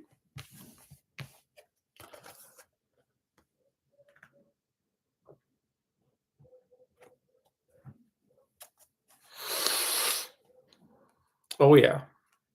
I feel like sleeping when I'm on my bed. So it's like a I recently bought this new house like a year ago back in August, and I was so excited about the furniture that I wanted to buy. So I wanted to get the electronic recliners and all of that good stuff, right? So the bed that I have here is like it's the adjustable bed, and it has like a 12-inch memory foam mattress. So if I'm sleeping on a couch someday, I mean, I would wake up in the middle of the night and I would wake up early. But when I'm sleeping on a bed, I don't wake up and I miss my shit. So, yeah. And then I have to work with all of that shit that comes along with missing all my shit. Right. So, yeah, the coziness in your bed can make you feel that way. Sleep, sleep, and sleep. Yeah, I don't want to get out of my bed if I'm sleeping on a bed. Sometimes when I want to wake up early, I make sure I don't sleep on my bed because even though alarm goes off, I would just snooze it and don't wake up. Maybe 5 minutes, and then all my shit's lost. So can't work with that. All right, moving on. Um, Madiha. So what's your question, Madiha? What energy do you want me to pick on your husband? What's going on? Let me know. Uh,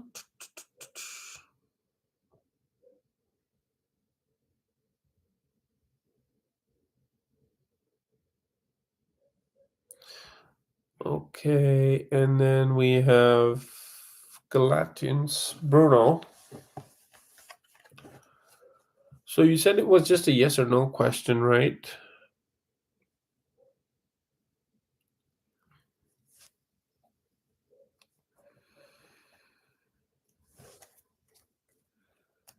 My question to you, Bruno, did you recently change your picture? Did you recently change your profile picture?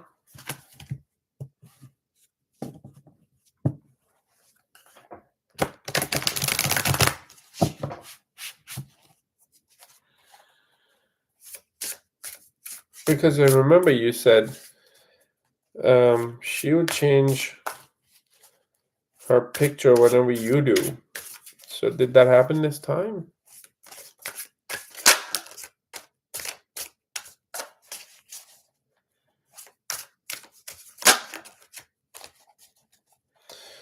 Okay. The answer is no. This time, Valentina's picture isn't for you. Sorry about that. I'm guessing that you were hoping to see a yes on this one.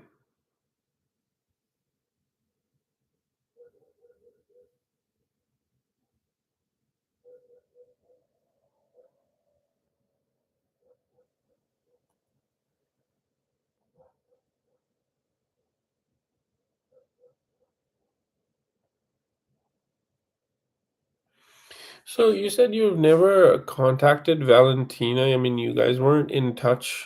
What is this email about?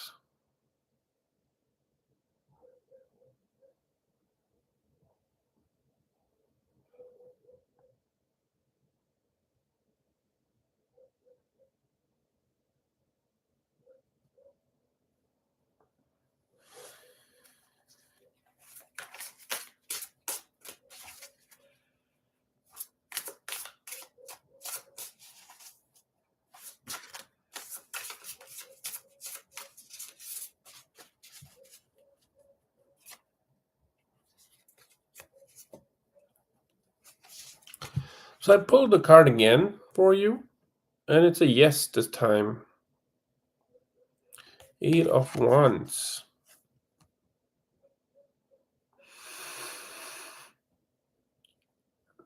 So, my question to you, Bruno, is that are you in I mean, do you have a way to reach out? Like are you guys connected to each other in somehow? Like I see that you have this person's phone number somehow. Only then you would be able to only then you would be able to see someone's picture on WhatsApp, right? If you don't have someone's contact phone number, you cannot add them as contact and you can't see their picture. So I'm guessing that you are in.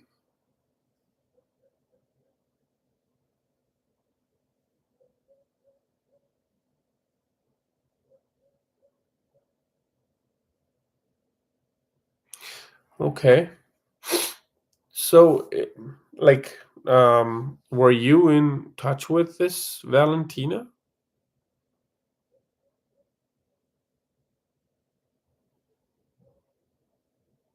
and things didn't work out or something?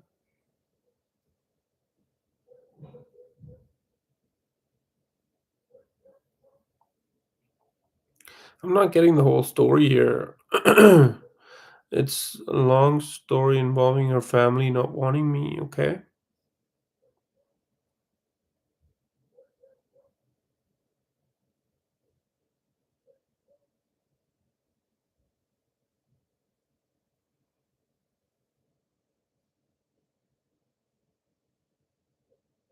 Mm.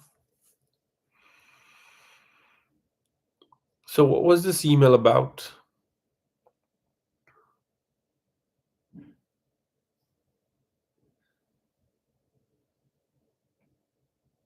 You're welcome, Anjali. Always welcome.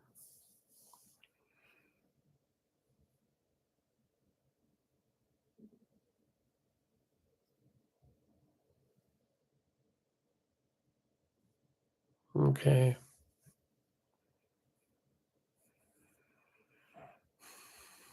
Yeah, so I'm getting that this person might still be interested in you, but can't can't come at you because she is like roadblocks based on what her family thinks about you and what her perceptions about you are and whatnot.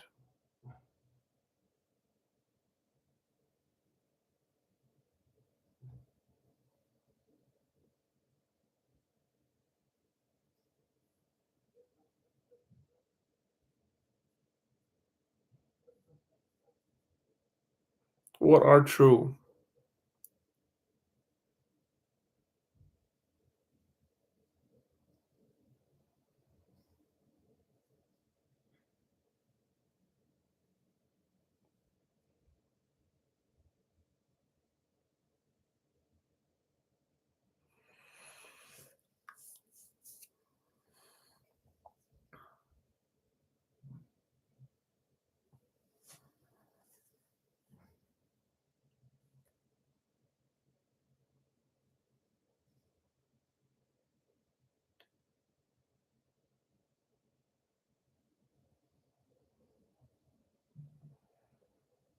Oh,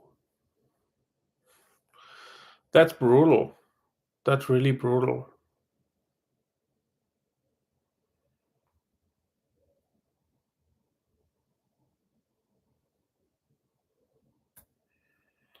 Well, so why?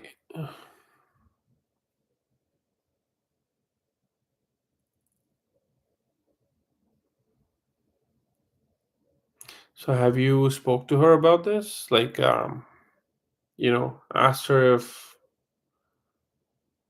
they want to come back at you in some way or communicate or maybe start a conversation, strike a conversation with you.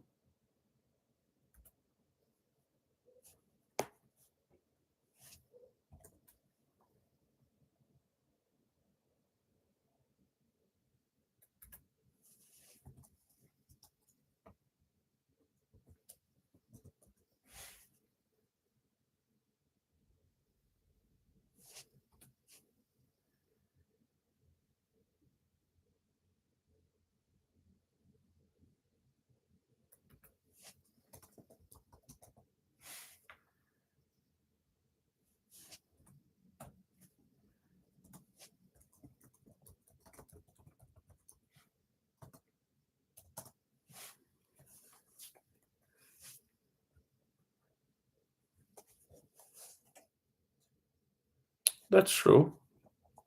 That's true.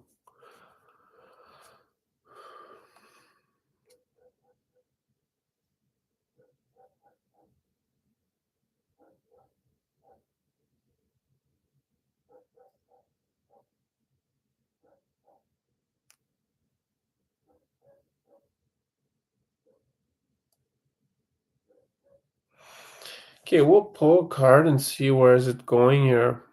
But let me quickly pull a card for Madiha here. All right, Madiha, true intentions for Noshin about Amir's true intention for Noshin, if he wants to marry her and if they have future. No, that's okay. That's totally okay, Bruno. I love looking at situations in a deeper manner, so I can pick on the energies. And when the card pulls, when I have deeper understanding of the situation, I'm able to strike to the very bottom, right, and see what the card is to tell us here. So I appreciate you going on in a deeper, in depth with this person, this connection of yours, so that we can pick on the right energies. But I will just quickly get back to you. Keep on going on, and I will quickly get back to you, catch up with you in a moment here. But for now, Amir's true feeling for Noshin, and if he wants to marry her.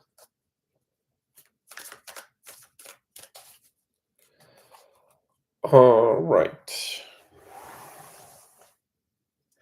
Okay. Mediha, do you have like his picture around you, your husband's picture around you? Okay.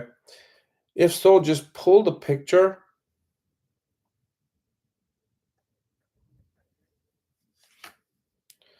The Five of Pentacles, the Tower, and the Five of Swords. Well, I'm gonna say this, that after you hear this, you are going to be at least relieved, if not happy. Okay.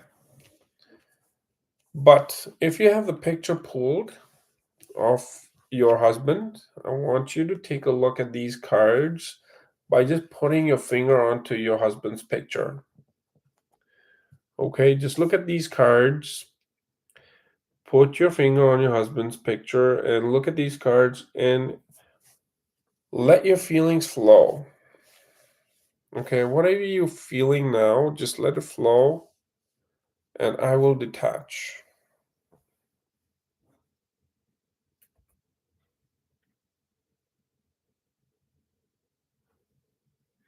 Hey there, Hershini. Thank you for so much for coming in today. I'm so sorry it wasn't honestly when you were the moderator of the chat. I honestly didn't know what's going on. I saw so many messages being deleted, and but later I realized that okay, I've never had a moderator on my channel. So later, actually, I realized that you were the one helping me throughout the video, like until the end. And I felt so sad that I wasn't able to thank you at that time. So thank you so much for helping me that day and spamming all all the unnecessary messages that were kind of ruining the energy in the chat. So thank you so much for helping me that day. Finally, I have the opportunity to say thank you to you. I did also put a comment on that video that you helped me on when I realized that it was because of you I was able to just focus on the chat that day. So I really appreciate you being there. And thank you for joining in today again.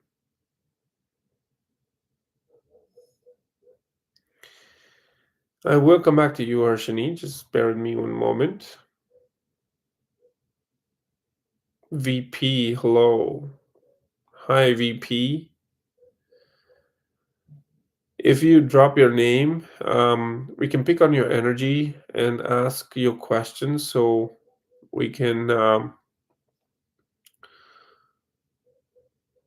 definitely look at the cards and see what the situation for you. But um,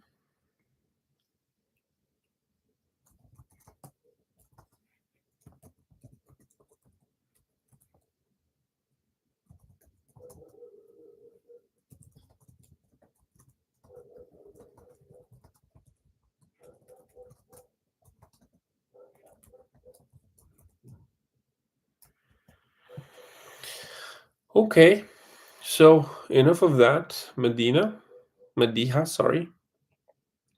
Um, the Five of Swords is this shows struggle, lack of support, and feeling left out and cold. So Amir's intentions toward Noshin doesn't seem rooted in providing stability or security.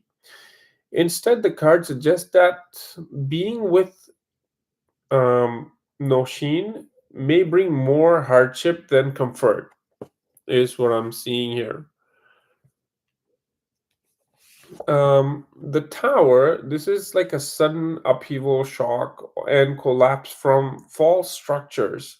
It strongly suggests that Noshin invests in this connection, expecting marriage or long term future. She could face painful revelations. The tower often comes up when something isn't built on solid foundation. It crumbles so truth can be revealed. So, like I said, you will be relieved if not happy at the end of the reading.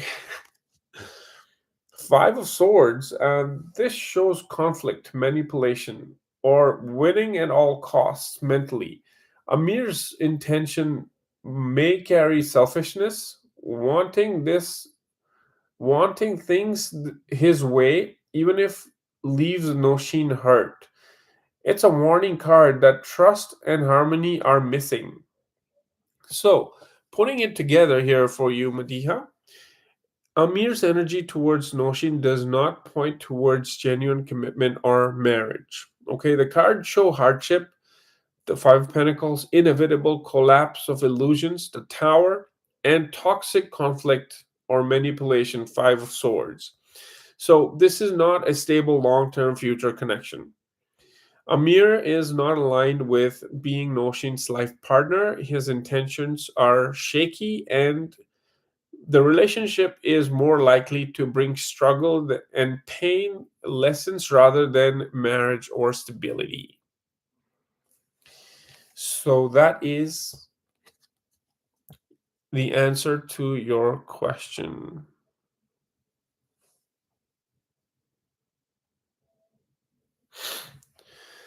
Okay, moving on.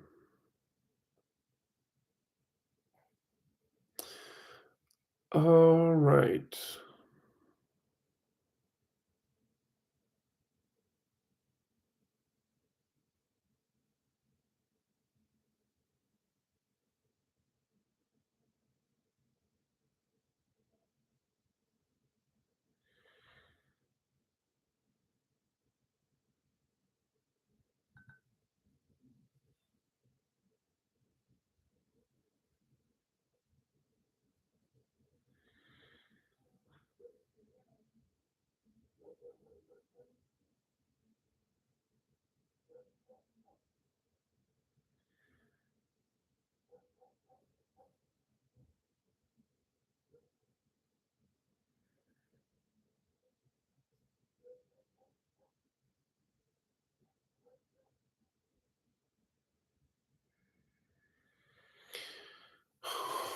Okay.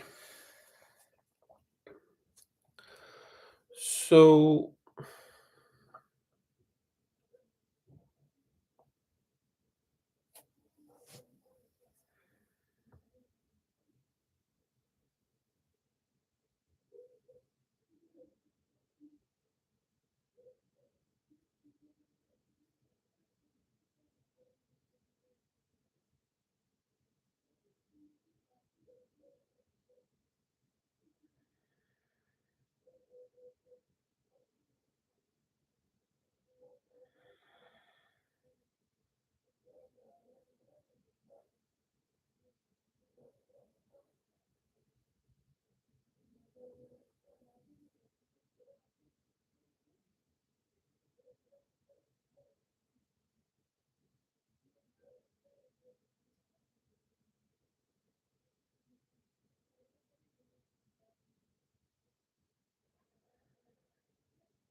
okay, I'm seeing some messages here.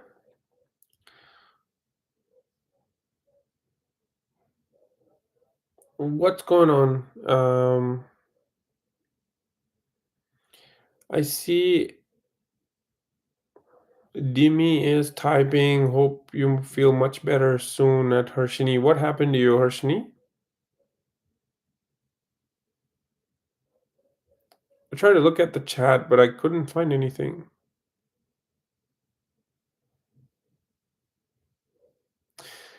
All right, so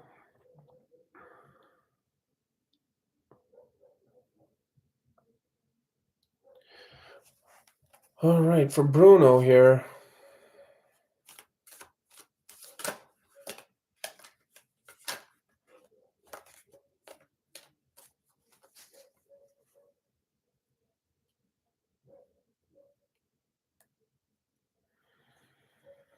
Don't say that, Harshini.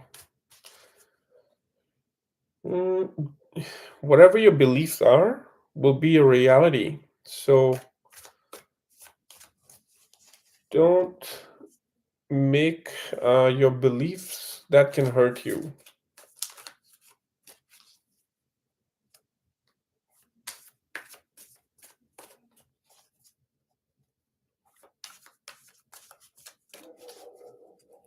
True. Okay. Now, Bruno, I will come back to you, Harshini and Madiha, in just one moment.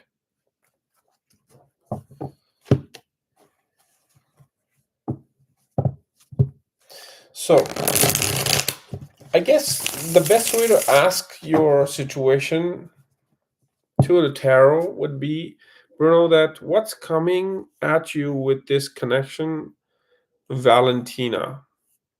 Okay, let's find out.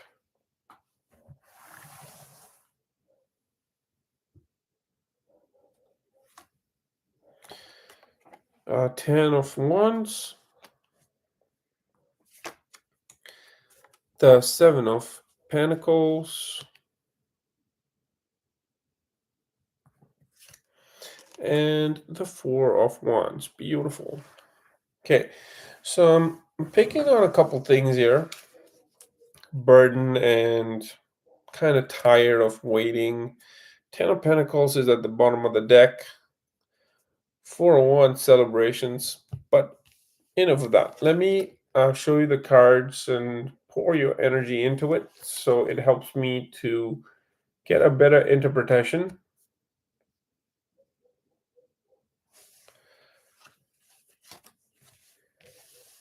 And I will detach now.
Hi, Preeti. You're going to be next.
Okay, so we have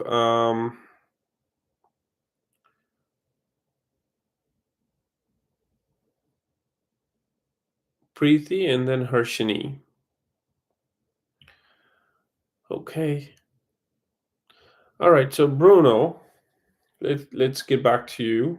Enough of the energy I needed here. So 10 of Wands, getting that this connection feels heavy for you as well right now.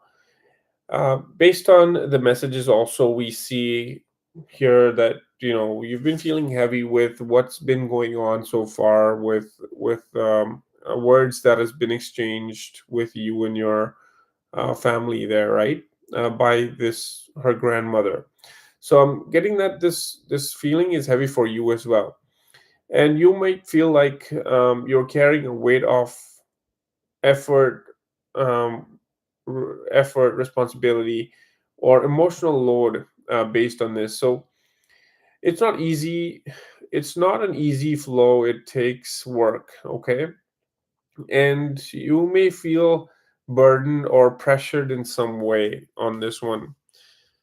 Like you don't care about it, but you still do care about when you said that you want the truth to come out and you want them to apologize, right? So that's the 10 of wands energy, like that's the burden that you still have. I'm getting that the seven of pentacles is saying that despite of the heaviness, there's sense of investment.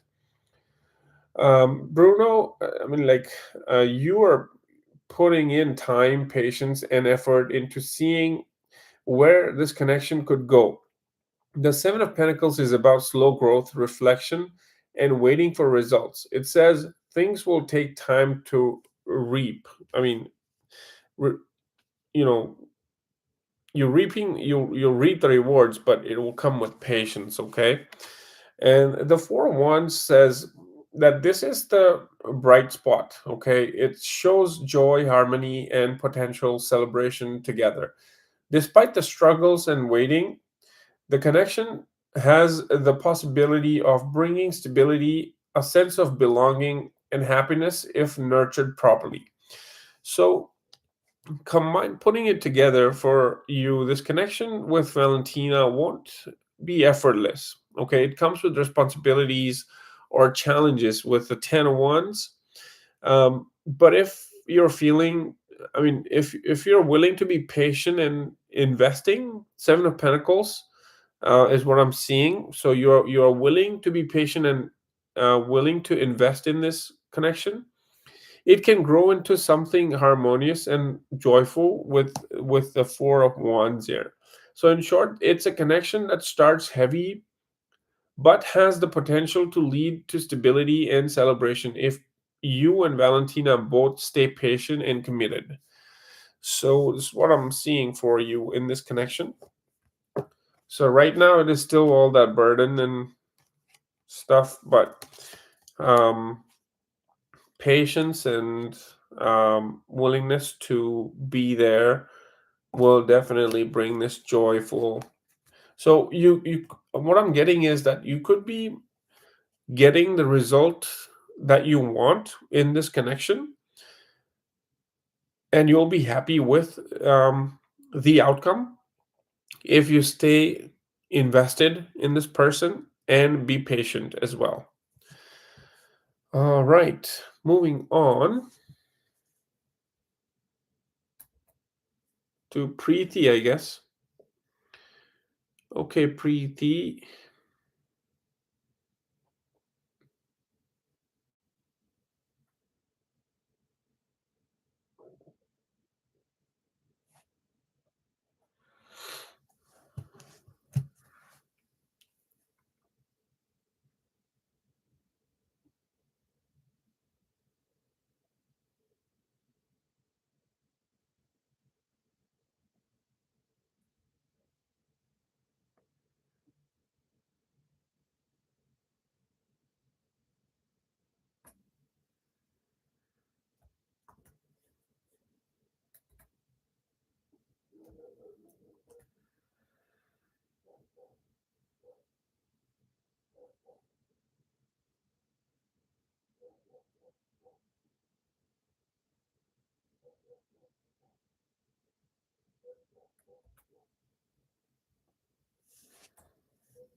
That's pretty heavy here.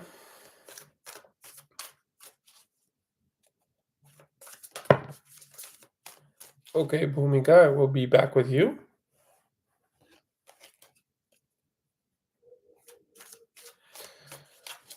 After Preeti, we have Harshini.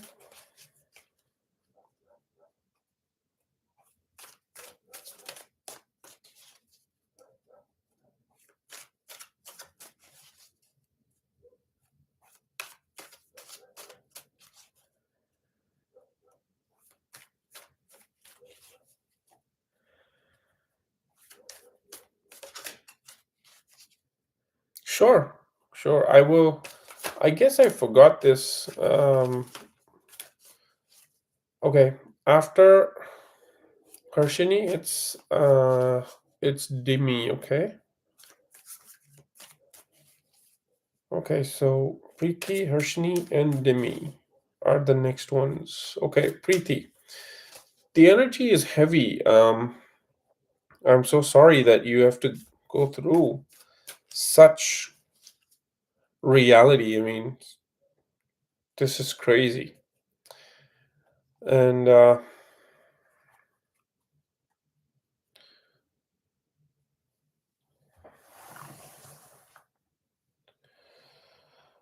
okay, for Preeti, King of Cups, mastering your emotions. Seven of Pentacles,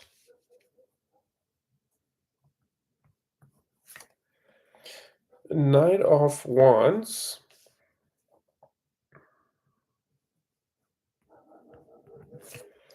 and the Seven of Cups. 4 cards for you. Okay. The energy is pretty confusing, like your situation as well. So I'm going to show you the cards and we'll let the energy flow. So starting off, we have the King of Cups, then we have the Seven of Pentacles, then we have the Knight of Wands, and then we have the Seven of Cups. I want you to look at these cards real quick, and if you have your husband's picture in front of you, you can also point, keep a finger on your husband's picture and look at these cards and feel what you want to feel, okay? All right, so let's get into it. I will detach now. So yeah, Bina, I did say that you were next. So we have got 3 people lined up first, and then you will be the one. But don't spam the chat here.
Sorry, I couldn't be there in the chat in the previous stream. A lot has been going on recently. Got an operation. My health sucks these days. Going through a lot of stuff. I'm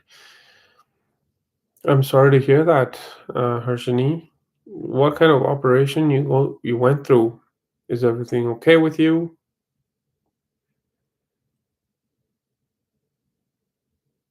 Reading gives me happiness. Sorry about it, but it gives me some pain now. Yeah, true. Medea, that's true.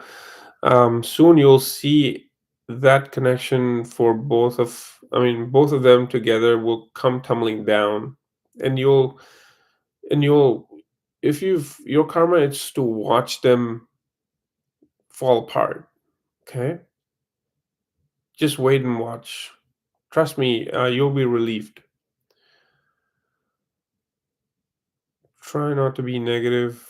Whenever my life is going good, something comes up and it ruins everything. Feel so sad about myself, just confused and hopeless. So, look, Harshini, I would say speed bumps. These are like speed bumps.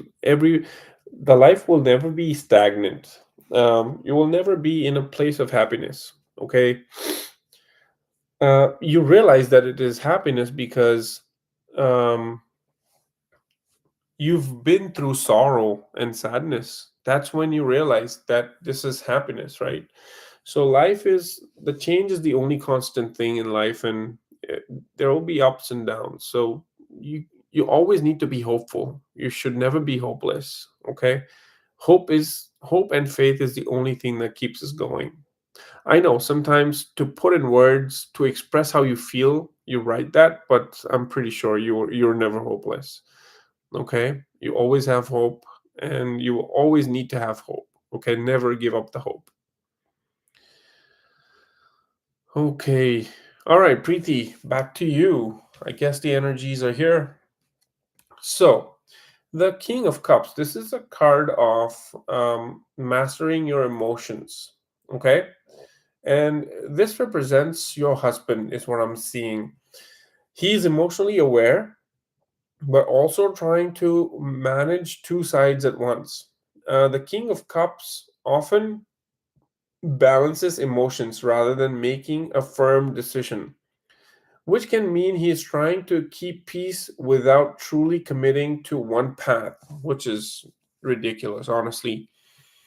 And Seven of Cups here appeared twice, so it's very significant. So this shows illusions, confusions, and choices.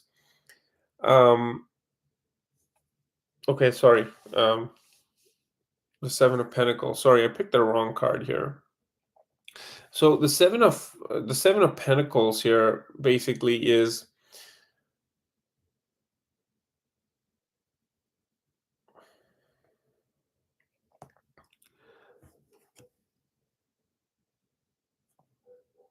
yeah, there's Seven of Cups as well. That's what I'm thinking. Okay. So the Seven of Pentacles is like maybe he's being patient and not being um committing. Like he's also feeling tired now on waiting. I guess he's waiting on something, some kind of result. Okay. And he f- he's going to be taking on how do I say this? But he's going to step back and change his strategy to manage both of you. Okay. But I'm getting that he's definitely waiting on something with the Seven of Pentacles. He's waiting. He must have invested in something, and now he's waiting for the results to come in. And I'm also seeing with the Seven of Pentacles that he's going to change the course of action. He's going to change his strategy, I guess. Okay. And with the Knight of Wands, I'm getting that this is impulsive, passionate, and inconsistent energy. It shows attraction and pursuit without long term stability. He's acting out of desire, not grounded responsibility. Okay? The Knight of Wands can rush into and out, bringing charm, but not unreliability, but also unreliability. So this connection with the other person is just out of his karmic actions, but this is not a reliable relationship, is what I'm getting. And the Seven of Cups here is again shows illusion, confusion, and choices. He's living in a world of fantasies, avoiding clear decisions, and creating emotional fog for you. The fact that this card repeated means you're being shown not to take this words for face value. Okay, things are not as good. Things are not as they seem. He may be telling both women what they want to hear rather than facing the truth. Yeah, he's not willing to face the truth. Maybe he's just telling you what you need to hear. Okay. So, putting it together, your husband is trying to juggle both sides with the King of Cups, but it's leaving you in pain and confusion with the Seven of Cups as well. His actions are driven more by desire and impulse than by deep commitment with the Knight of Wands. So his actions are more driven by desire and impulse. Okay. The repeating of Seven of Cups is the universe saying, see through the illusions, don't let promises cloud your clarity. Okay. This situation is hurting, but because you're being kept in a place of uncertainty while he avoids taking real responsibility. What this means for you is that you're at a turning point. The cards are showing him choosing clearly. The cards are not showing him choosing clearly. They show him keeping options open, spirit messages for you to focus on your clarity and truth rather than his confusion. Okay. The repeated Seven of Cups is urging you to cut through illusions and decide what is healthiest for your heart rather than waiting for him to choose. So don't wait for him to choose. Okay. You take your decision. Take your own decision, is what the cards are saying. All right. So that was for you, my dear Preeti. And if you haven't yet subscribed, make sure you do. I go live every single week, and I'll be more than glad to look at the situation in the next week. Trust me, the energy is fluid. It's never a setting stone. Okay. So, what might be the situation next week? The reading might completely be different than what it is right now. But moving forward, let's move on to Hershini. Okay.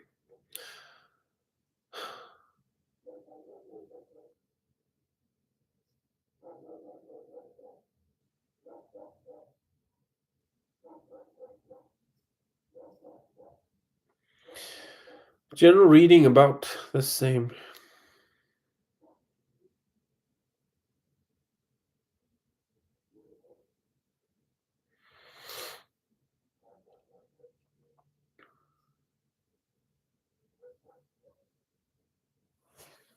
Okay, Hershini, let's take a look here.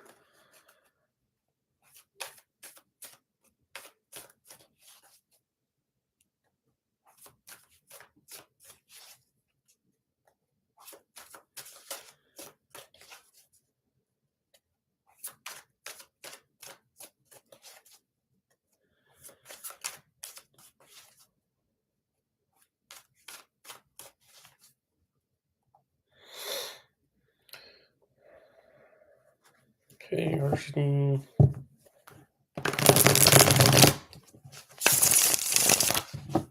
What's going on?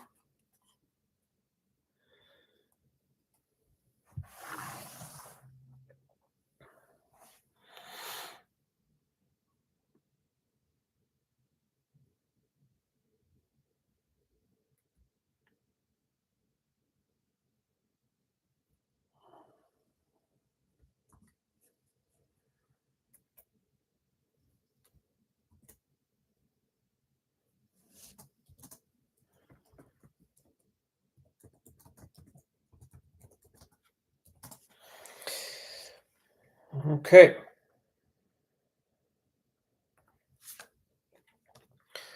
Beautiful energy to start off with. Three of Cups, celebration, joy. The Queen of Pentacles, the Emperor, claiming a throne, taking the lead on something.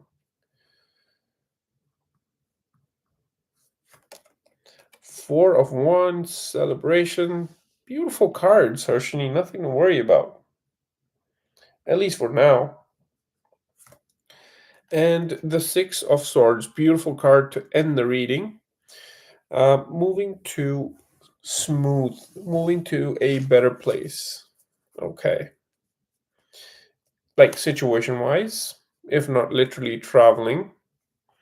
All right, so I'm going to show you the cards. Take a look at them and feel free to let your feelings flow, okay?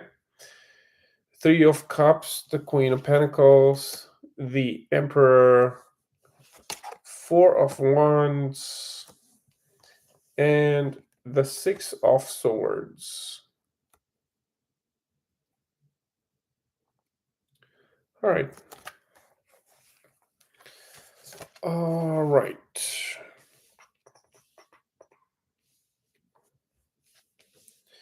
Okay, let's see. I'm going to detach now and give it some time. Let your feelings flow, okay?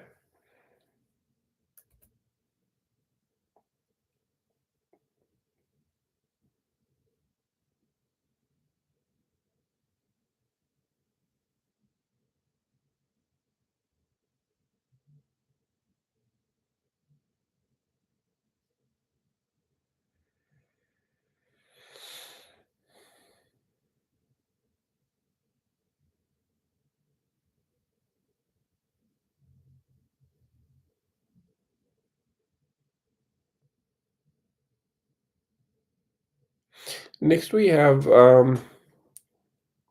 Dimi. Okay, Dimi's question. Where did that go?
Okay, so Pratham, your turn will come after. Um, so we have after this we have Dimi, then we have Bina, and then we'll take yours. Okay. All right. So Harshini, we have to start with. We have the Three of Cups. There are good moments of joy, celebration, and support in your life. This card reminds you that happiness is real and present, but it may feel fleeting when challenges arrive.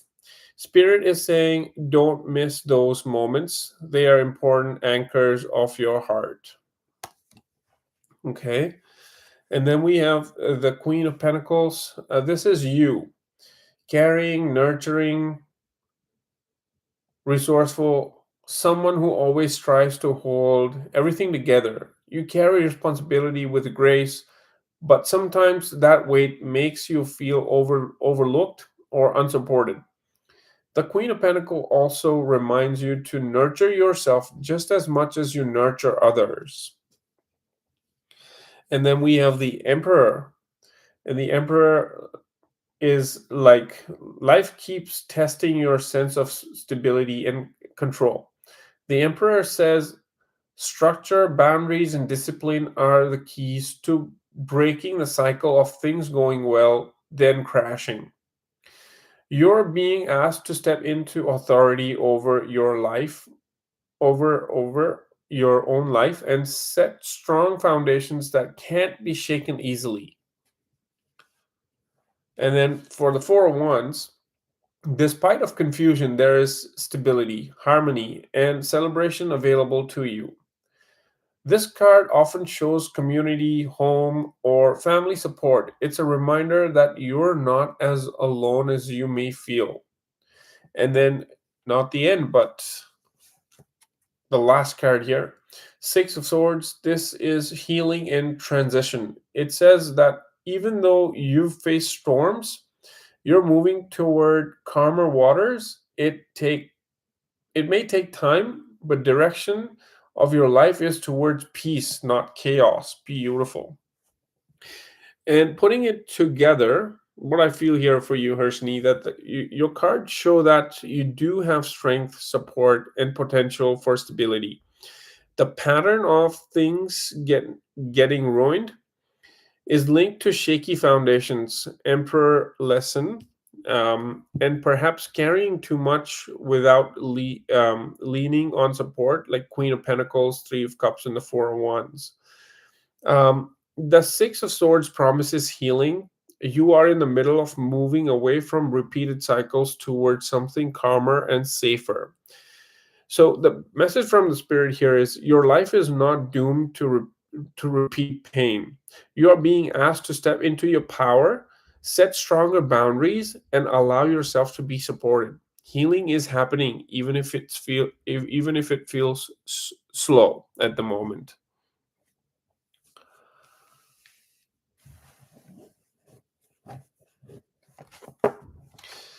Okay, so that was for you, Hershini. Let me know if we need to clarify anything for you from this point.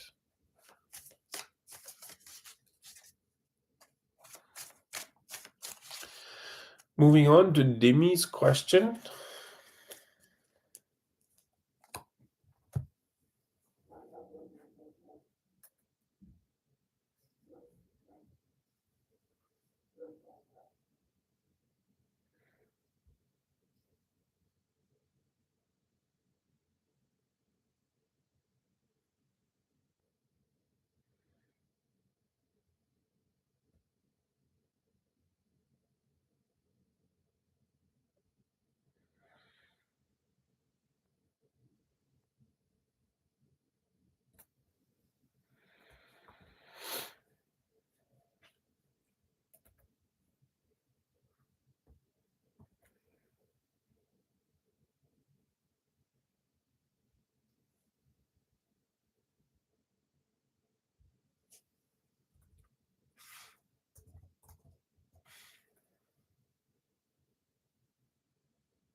That is correct, Harshini.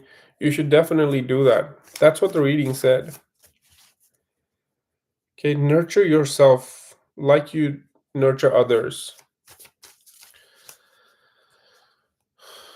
Okay, guys, I don't see the videos being liked. If you're new here and haven't yet done so, make sure you do give that video a thumbs up.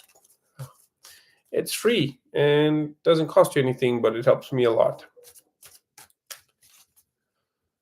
All right, so I found Dimi's question. So we want to see what energy is between TM and you after the conversation. So I'm guessing the conversation is not yet happened. But what if the conversation happens? What would be the energy?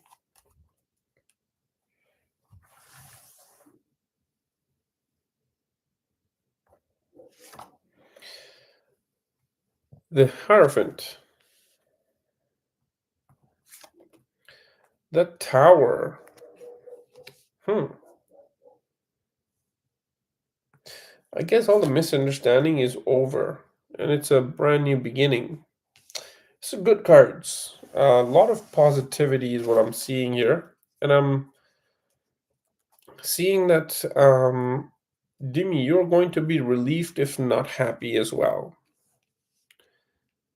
after this reading. So the cards that I pulled here is for you is the Hierophant, the Tower, and the Page of Cups. So look at these cards quickly And I will then detach and let your feelings flow. What do you feel? What would you feel after you've spoken with this person? Okay, feel. What happens? Like, imagine that you've had a word with this person already. Now, what do you feel? Continue feeling that feeling. I will detach and your feelings will flow in this cards.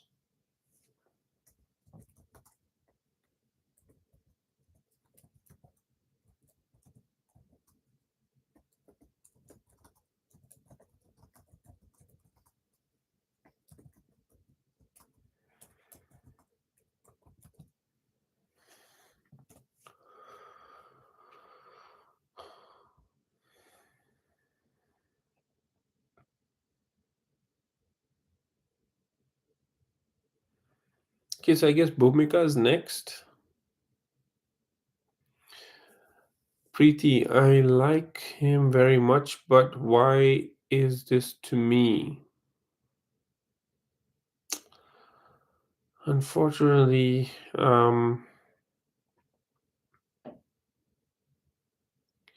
Preeti, I guess, are you married to this person and you're saying that this person has a child with someone else? In that case, honestly, I totally understand that you might like this person very much, but honestly, it's pointless to be with this person anymore because uh, if not her, maybe their child will always be a part of your husband, and that might bother you. So if you're ready to move on from this person, bring that clarity to you. I mean, you need to separate your feelings about him and what's right for you. Okay? So whatever is right for you, you need to follow that. Doesn't matter even if it hurts, because then you will be helping yourself by listening to what you need for yourself.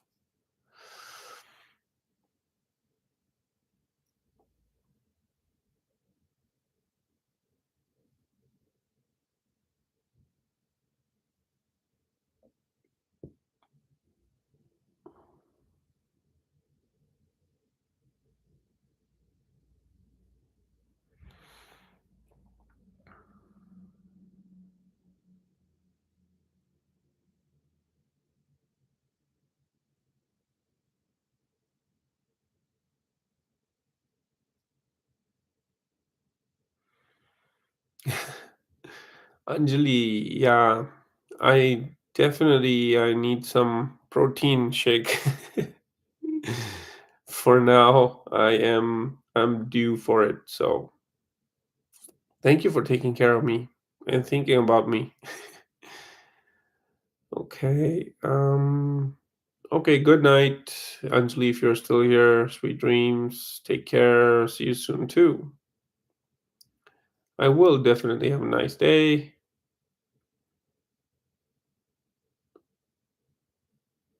Yeah, you need to move past that confusion, Preeti, and move on, okay? Do what's right for you.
Okay, so we're ready for going back to Dimi.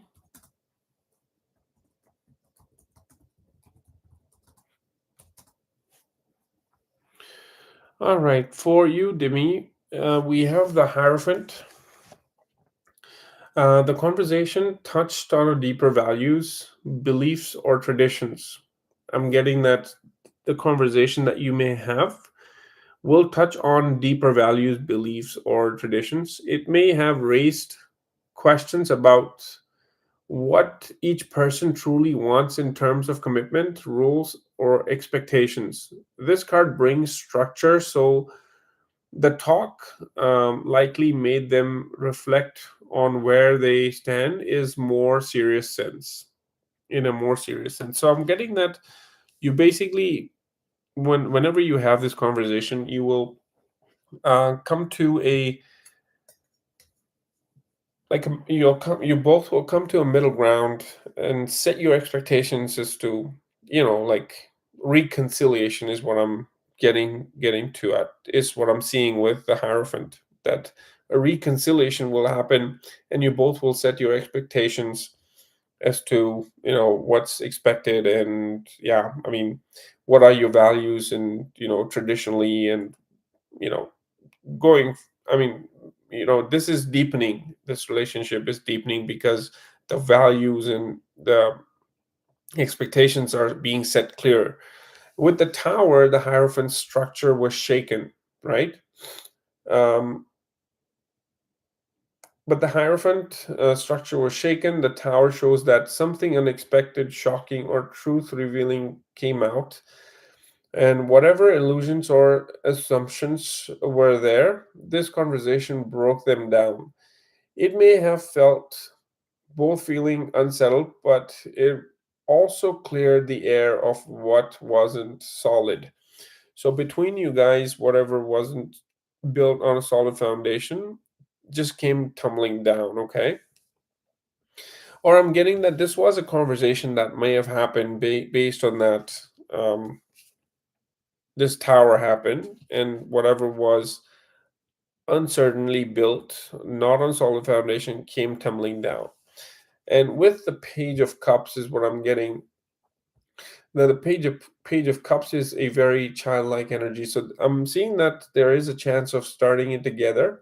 So after the shakeup, the Page of Cups shows softer, more vulnerable energy. Despite the disruption, there's still curiosity, tenderness, and willingness to express feeling in more innocent way. It's like the connection had a shake, but it also open space for more honesty and emotional exploration. That's what I said with I had the feeling with justice as well, because you're setting down with solid foundations. You're setting your expectations as to what you expect out of each other, and this only deepens the relationship, right?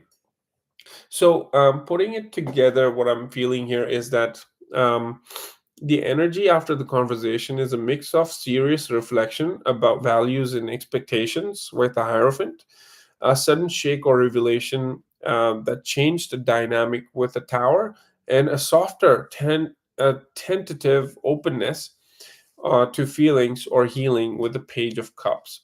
In short, the talk broke down all assumptions, but it may also open the door for a more honest and emotionally vulnerable exchange moving forward. Like I said, if not happy, you will at least be relieved. Demi, that was for you. Okay, moving on. Let me have a sip of coffee.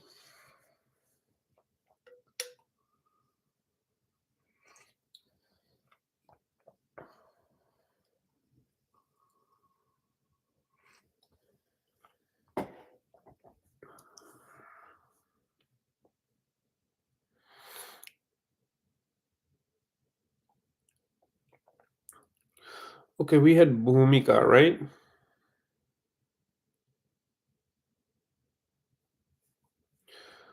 And then we have Pratham.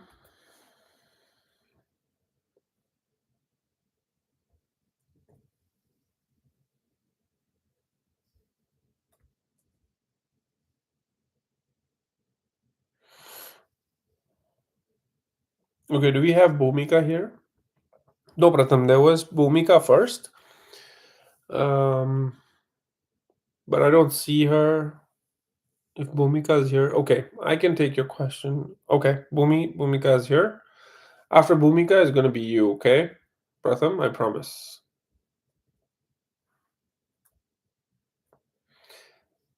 Don't feel bad about this. I'm just trying to go in order.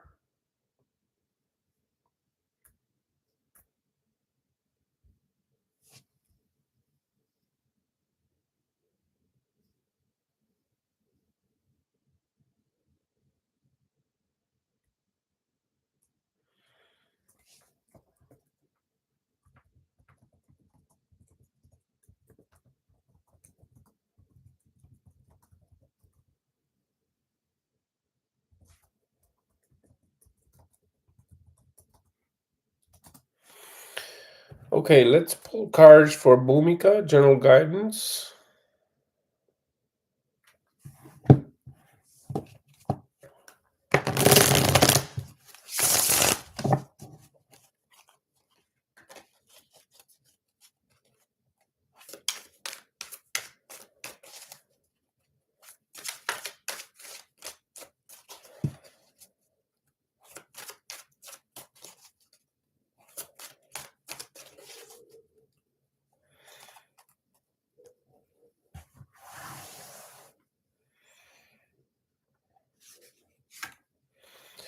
Okay, the King of Cups.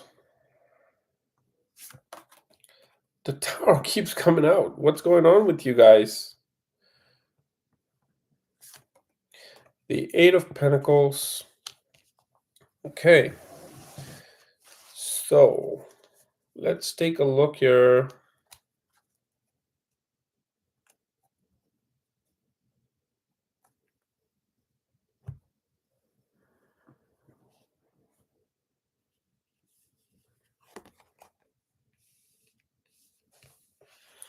Okay, you do that, Harshini. Thanks. Bye. Okay, so Bhumika, please look at these cards and let your feelings flow. What do you want for your future? Let your feelings flow. Okay? What do you want in your future? What are your desires? Think about them and let your feelings flow.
Okay, so Bhumika, we have the King of Cups. So your path forward is about emotional mastery. The King of Cups shows that you're meant to grow into someone who stays steady in the storm, balanced in love, and compassionate without being overwhelmed.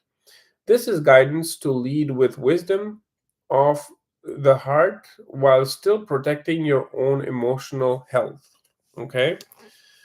The Tower, the future will bring sudden shifts, moments that feel like ground is pulled from beneath you.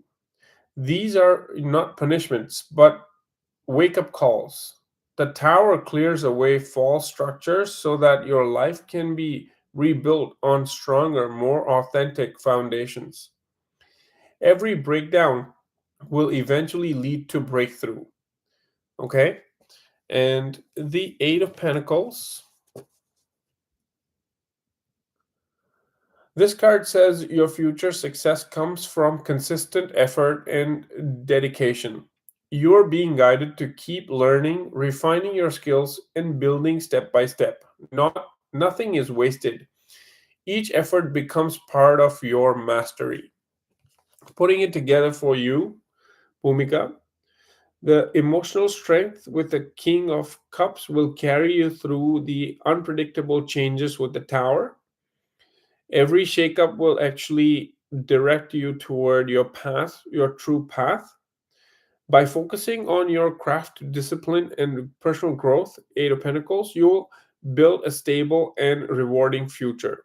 So, in short, stay steady in your heart, accept the change will break away what no longer serves. Okay? So, the change will break away what no longer serves and keep putting in the work. Your future is shaped by both resilience and dedication. So, that's your guidance for future. And now getting back to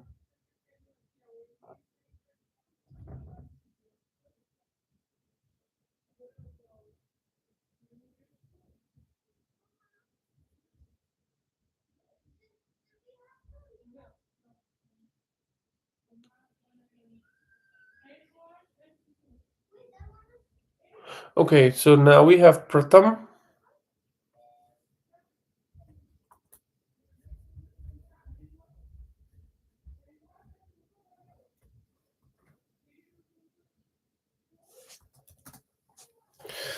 So your question is that you're doing a job in IT and you also got selected as an assistant professor in engineering college. Which option is best?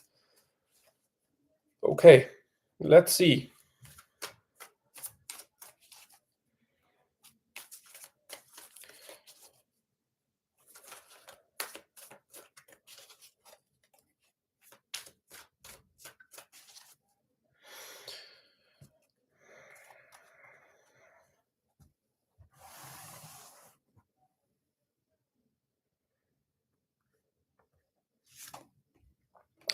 The Empress for you. The Hermit. Like the other time you asked me, it was the same card. Hermit. Your higher self knows it already.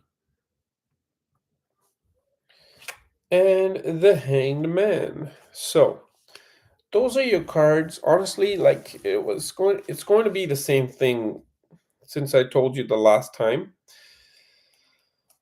I know the last time we had Eight of Pentacles pulled up for you, showing that you are building, I mean, you're resilient and you're building that skill, being the master of your skill. And this time is a similar reading as well. Okay, but I'm going to show you the cards. Take a look at the cards. And now I want you to think about both the offers that you have. Okay, for a minute, think about being in the IT job and what are the possible promotions, and what is the ladder of success that you are climbing, and what's going to be like, what's good about this job, and what are you achieving. Okay, and I also want you to think for a minute about this professor, being a professor. How do you feel being a professor? Okay, so both set your clock to a timer. Like if you have a watch like me, you can put a timer. And yeah, think about both these positions for a minute. Okay, I'm gonna detach now.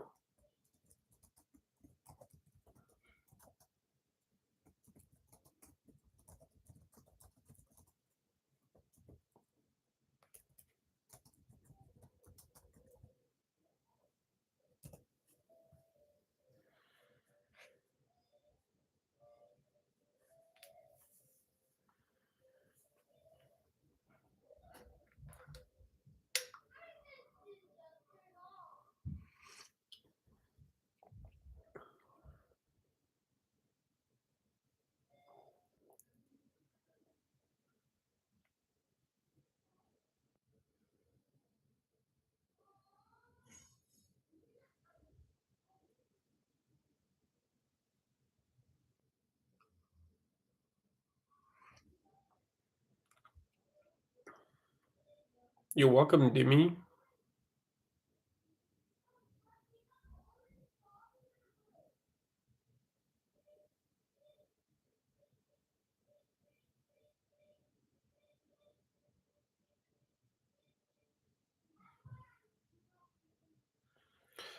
True that, Harshini.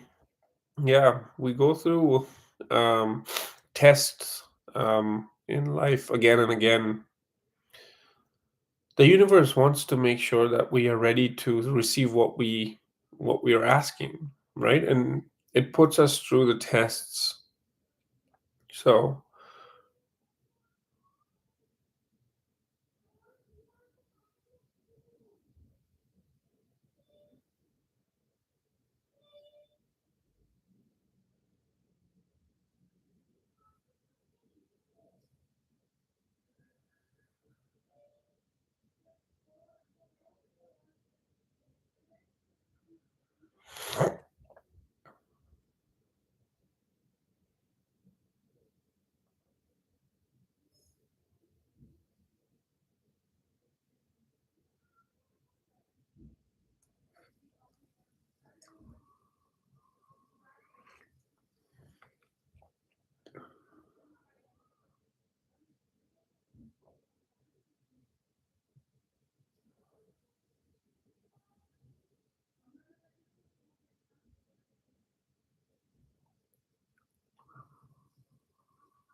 hey there, Digvi. Hi. You're next.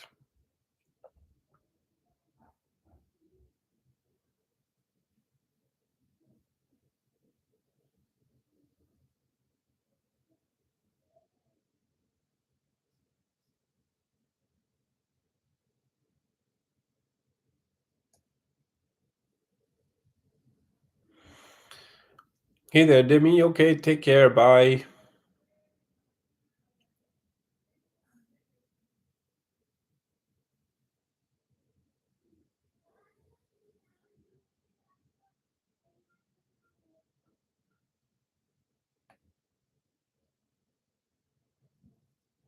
Okay, so let's take a look for you. Pratham, I'm back with you.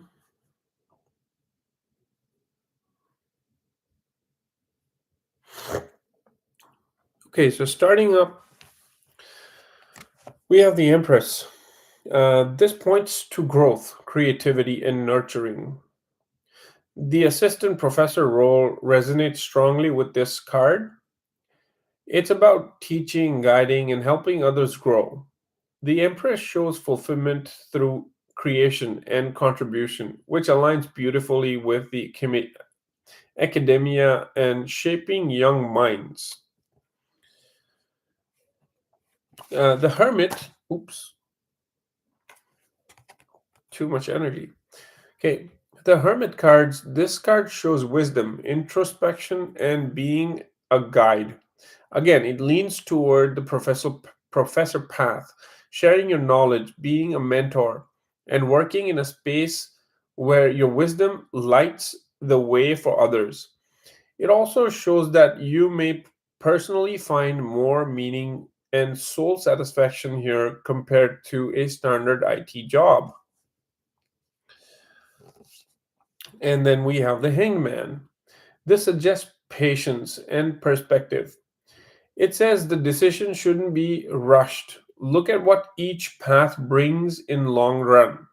The hangman often appears when you're being asked to pause, reflect, and perhaps choose the less conventional but more spiritually rewarding path. So, the hangman shows that you should not rush your decision, and it appears when you're being asked to pause, reflect, and perhaps choose the less conventional but more spiritually rewarding path. So, putting this all together here, Pratham, sorry, um, the cards lean strongly toward the assistant professor role as being more aligned with your higher purpose and inner fulfillment. Emperor plus the Empress plus the Hermit. And the hangman advises you to think carefully about stability, finances, and timing before you make the transition. If it's not about quick rewards, but long term alignment with your calling. Okay. So, in short, IT may give you financial comfort, but assistant professor role aligns more with your soul's path, growth, and wisdom. If you can manage the transition with patience, the professor path looks more rewarding for your future. Okay. So think about your finances as well. If you're able to, go through the transition, for sure. So what's more rewarding to your higher for your higher purpose is the path of being a professor. Okay. Right.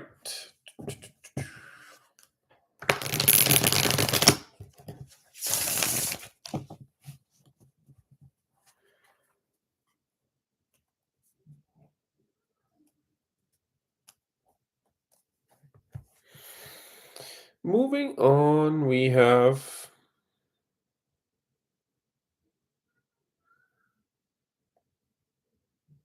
Digvi.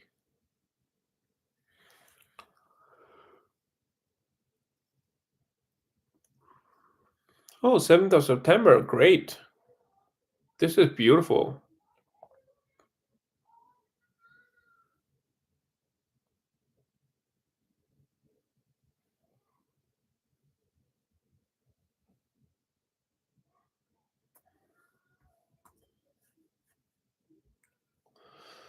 Okay, let's go ahead and pull some cards for you.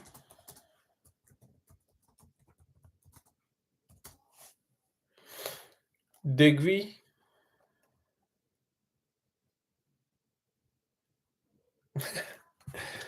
Well, not sleepy actually. I haven't had my coffee. So the first thing I did was, I was going live at 8:30. I woke up at 7:30. It was my son's first day of school as well. So I had to also make sure that I'm available for them to get ready and whatnot. First day in school, first ever day in school in his life. So yeah, he's going to kindergarten, and and then I had very little time to shower and do my rituals and get to make my coffee and getting back to the readings, right? So then honestly, I normally when I sit on doing the readings, I do my coffee first. So that way I'm not yawning. Trust me, I'm not sleepy, but it's just that I haven't had my coffee and I've had too much to speak, so it gets kind of uh I don't know what to call it, but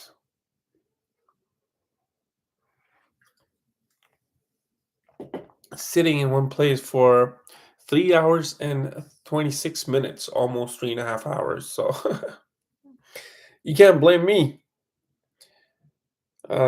Wish we had more people here today.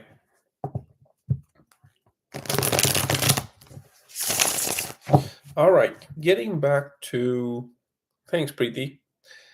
When I come to India, maybe you can invite me for a cup of tea.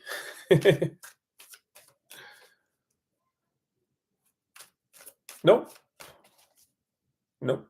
When you're driven by passion, nothing is difficult to manage.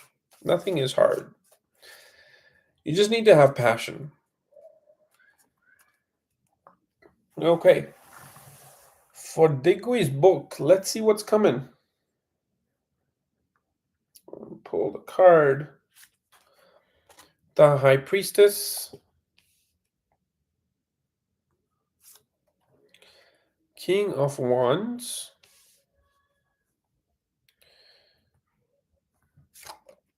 and the Seven of Pentacles. I remember this card coming up for you last time and seeing that, the efforts. Last time I remember about your book, we spoke. I know that we saw that you might not get the rewards that you might be expecting right off the bat, right? This is your first book. Not every writer becomes a star um, author with just their first book, right?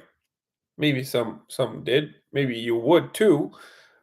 But let's see what the card says. I'm going to show you the card. I know what's going on here, but I want you to see the cards, and I will dive deep into more energies. I just don't want to pick the card and start reading for you. I want to feel the energies first. Let things come on my mind, and that way it'll be a lot deeper message for you that I could bring. So I hope you looked at it. Now I want you to feel what you're feeling after your book is published. Okay? What's happening? And how are you feeling? All right? So let's take a look here. I'm going to detach now. I tell the cards that I'm not going to detach. So yeah, it allows the energies. Nothing in the cards is my energy now. It's all yours. So keep feeling.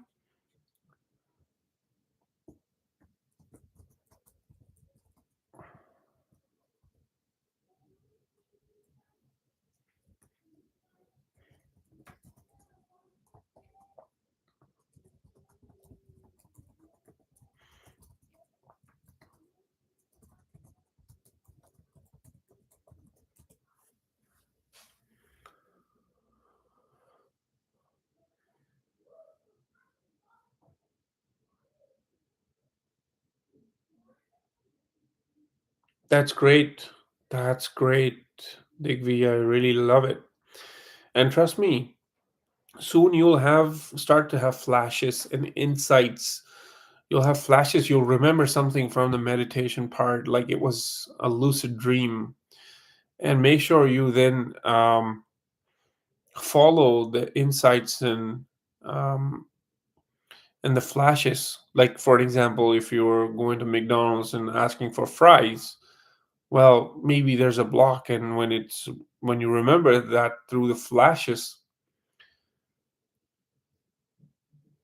you need to make sure that you go to McDonald's and order for fries. That's how you remove a block. And you know, it's basically your intuition. This is your inner guidance. It doesn't make sense. Like, how is it going to be a block removed when I go ask for fries in McDonald's, right? Well, you don't know, but your higher self knows where your blocks are. And when you follow the insights and you act on your insights, you are letting the river guide your way. So imagine like a river is flowing and you need to cross you cross the river and go to the other side. With the force the water is coming, the force of the water will not let you cross the river. Maybe you'll lose balance and you'll flow with the water.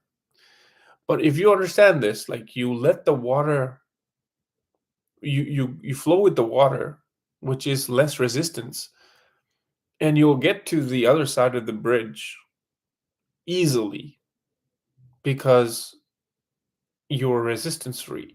And yeah, it just your higher self knows how to go about getting to what you want, right? So it's just guiding you. So it might not make sense to you of what your higher self is asking you to do. But yeah, make sure when you meditate, when you come out of meditation, you look for symbols and signs and flashes and you know um, sometimes icons of the company. I don't know. It could be anything. Okay, and you'll know that okay, this was an intuition, a flash, or an insight. Right when you are deep into theta mode. Now, the other thing that you also want to do before you start meditating is you want to have some kind of herbal teas. Um, like the best one is by far the Blue Lotus herbal tea. It clears the fog, and you're able to go into meditation very easily, and you can remember what's the flashes. Sometimes we come back from the meditation, we saw something there, but we can't remember when we're consciously there, right? So then you really can't remember what was there, and that kind of leads you to frustration. It happened with me, and then I did some research. So blue lotus tea will help you to clear the fog, and when you're in that theta mode, when you have the insights, you're able to come back with the insights because there was no emotional fog, right? There's no confusion. So you're able to take an insight from the theta and come back to your conscious mind. Yeah. And then, yeah, one thing that you can do is that have herbal tea before going into meditation, like blue lotus tea.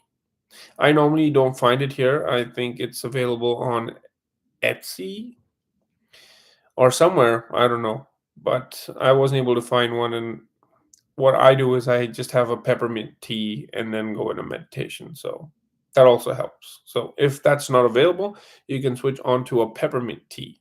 Okay. But anyways, enough of that. Let's get back to your reading. All right. So the High Priestess here is your card for inner wisdom and intuition. So it's your strongest guides right now. Okay. With your book, this means trusting your words, your creative voice, and your unique perspective are exactly what people need.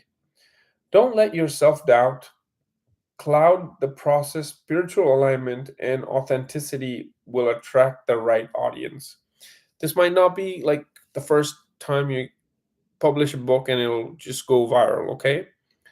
But whatever that you put out in this world is of a value and it will attract the audience. So don't give up if you don't get the outcome that you thought you would get.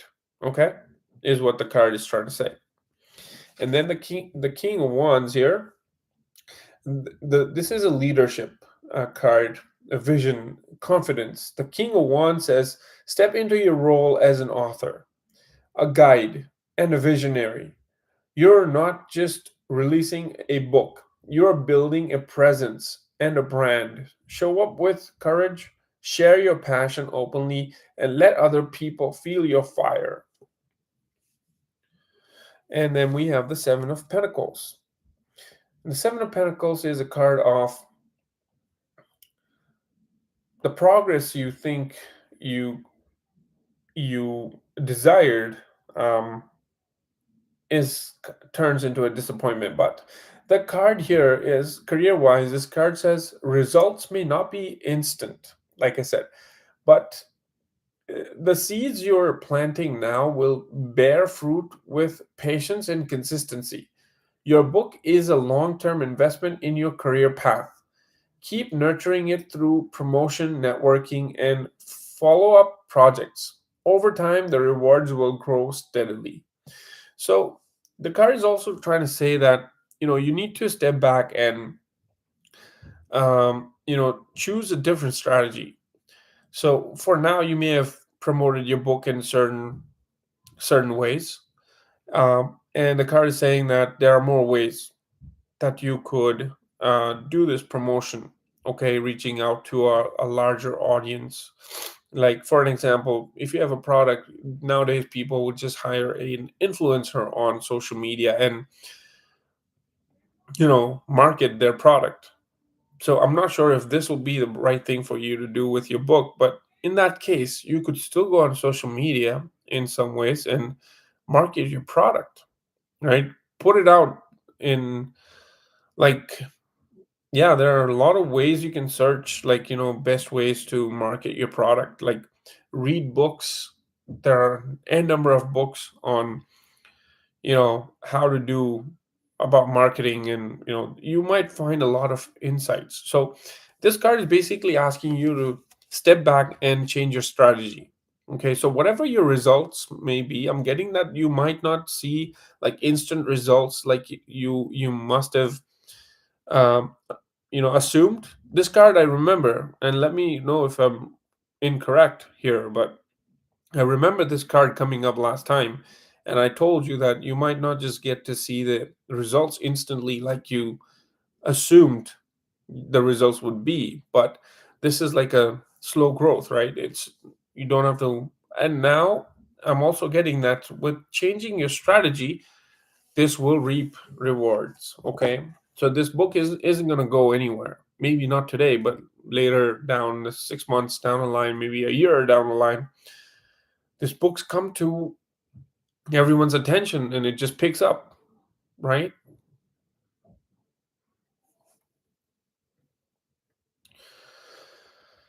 Okay, so that was for you, Digby.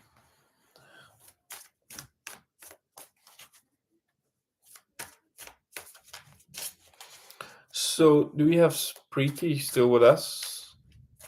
I guess so. Ginger tea. Wow. Well, I give up drinking tea. It's been a couple months, but that's my favorite tea, honestly. We don't get to see the milk like used to. We get the milk back in India. It's still okay, but ginger tea, yeah, I mean, I love it. Um, I I I'm actually on my cutting phase, so trying to shape up. So yeah, I give up dairy, so no cheese, no milk, nothing for me. I drink a black coffee with coconut and oats creamer in it. So yeah, that's my coffee.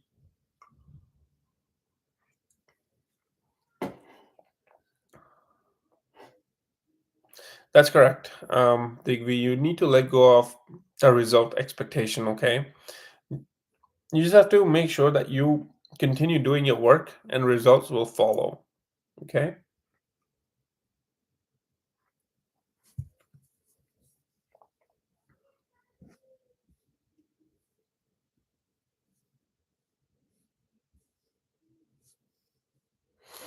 Okay, so if we don't have anyone else, we are good to close the session. And if you are still here, feel free to ask the question. Otherwise, I'll just go close the session here.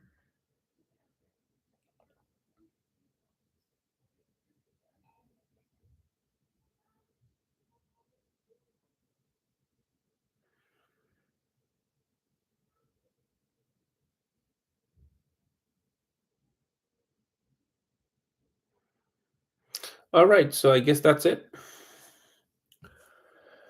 Thank you all for joining in and being there. I will see you all in the next session. Until then, take care. Bye.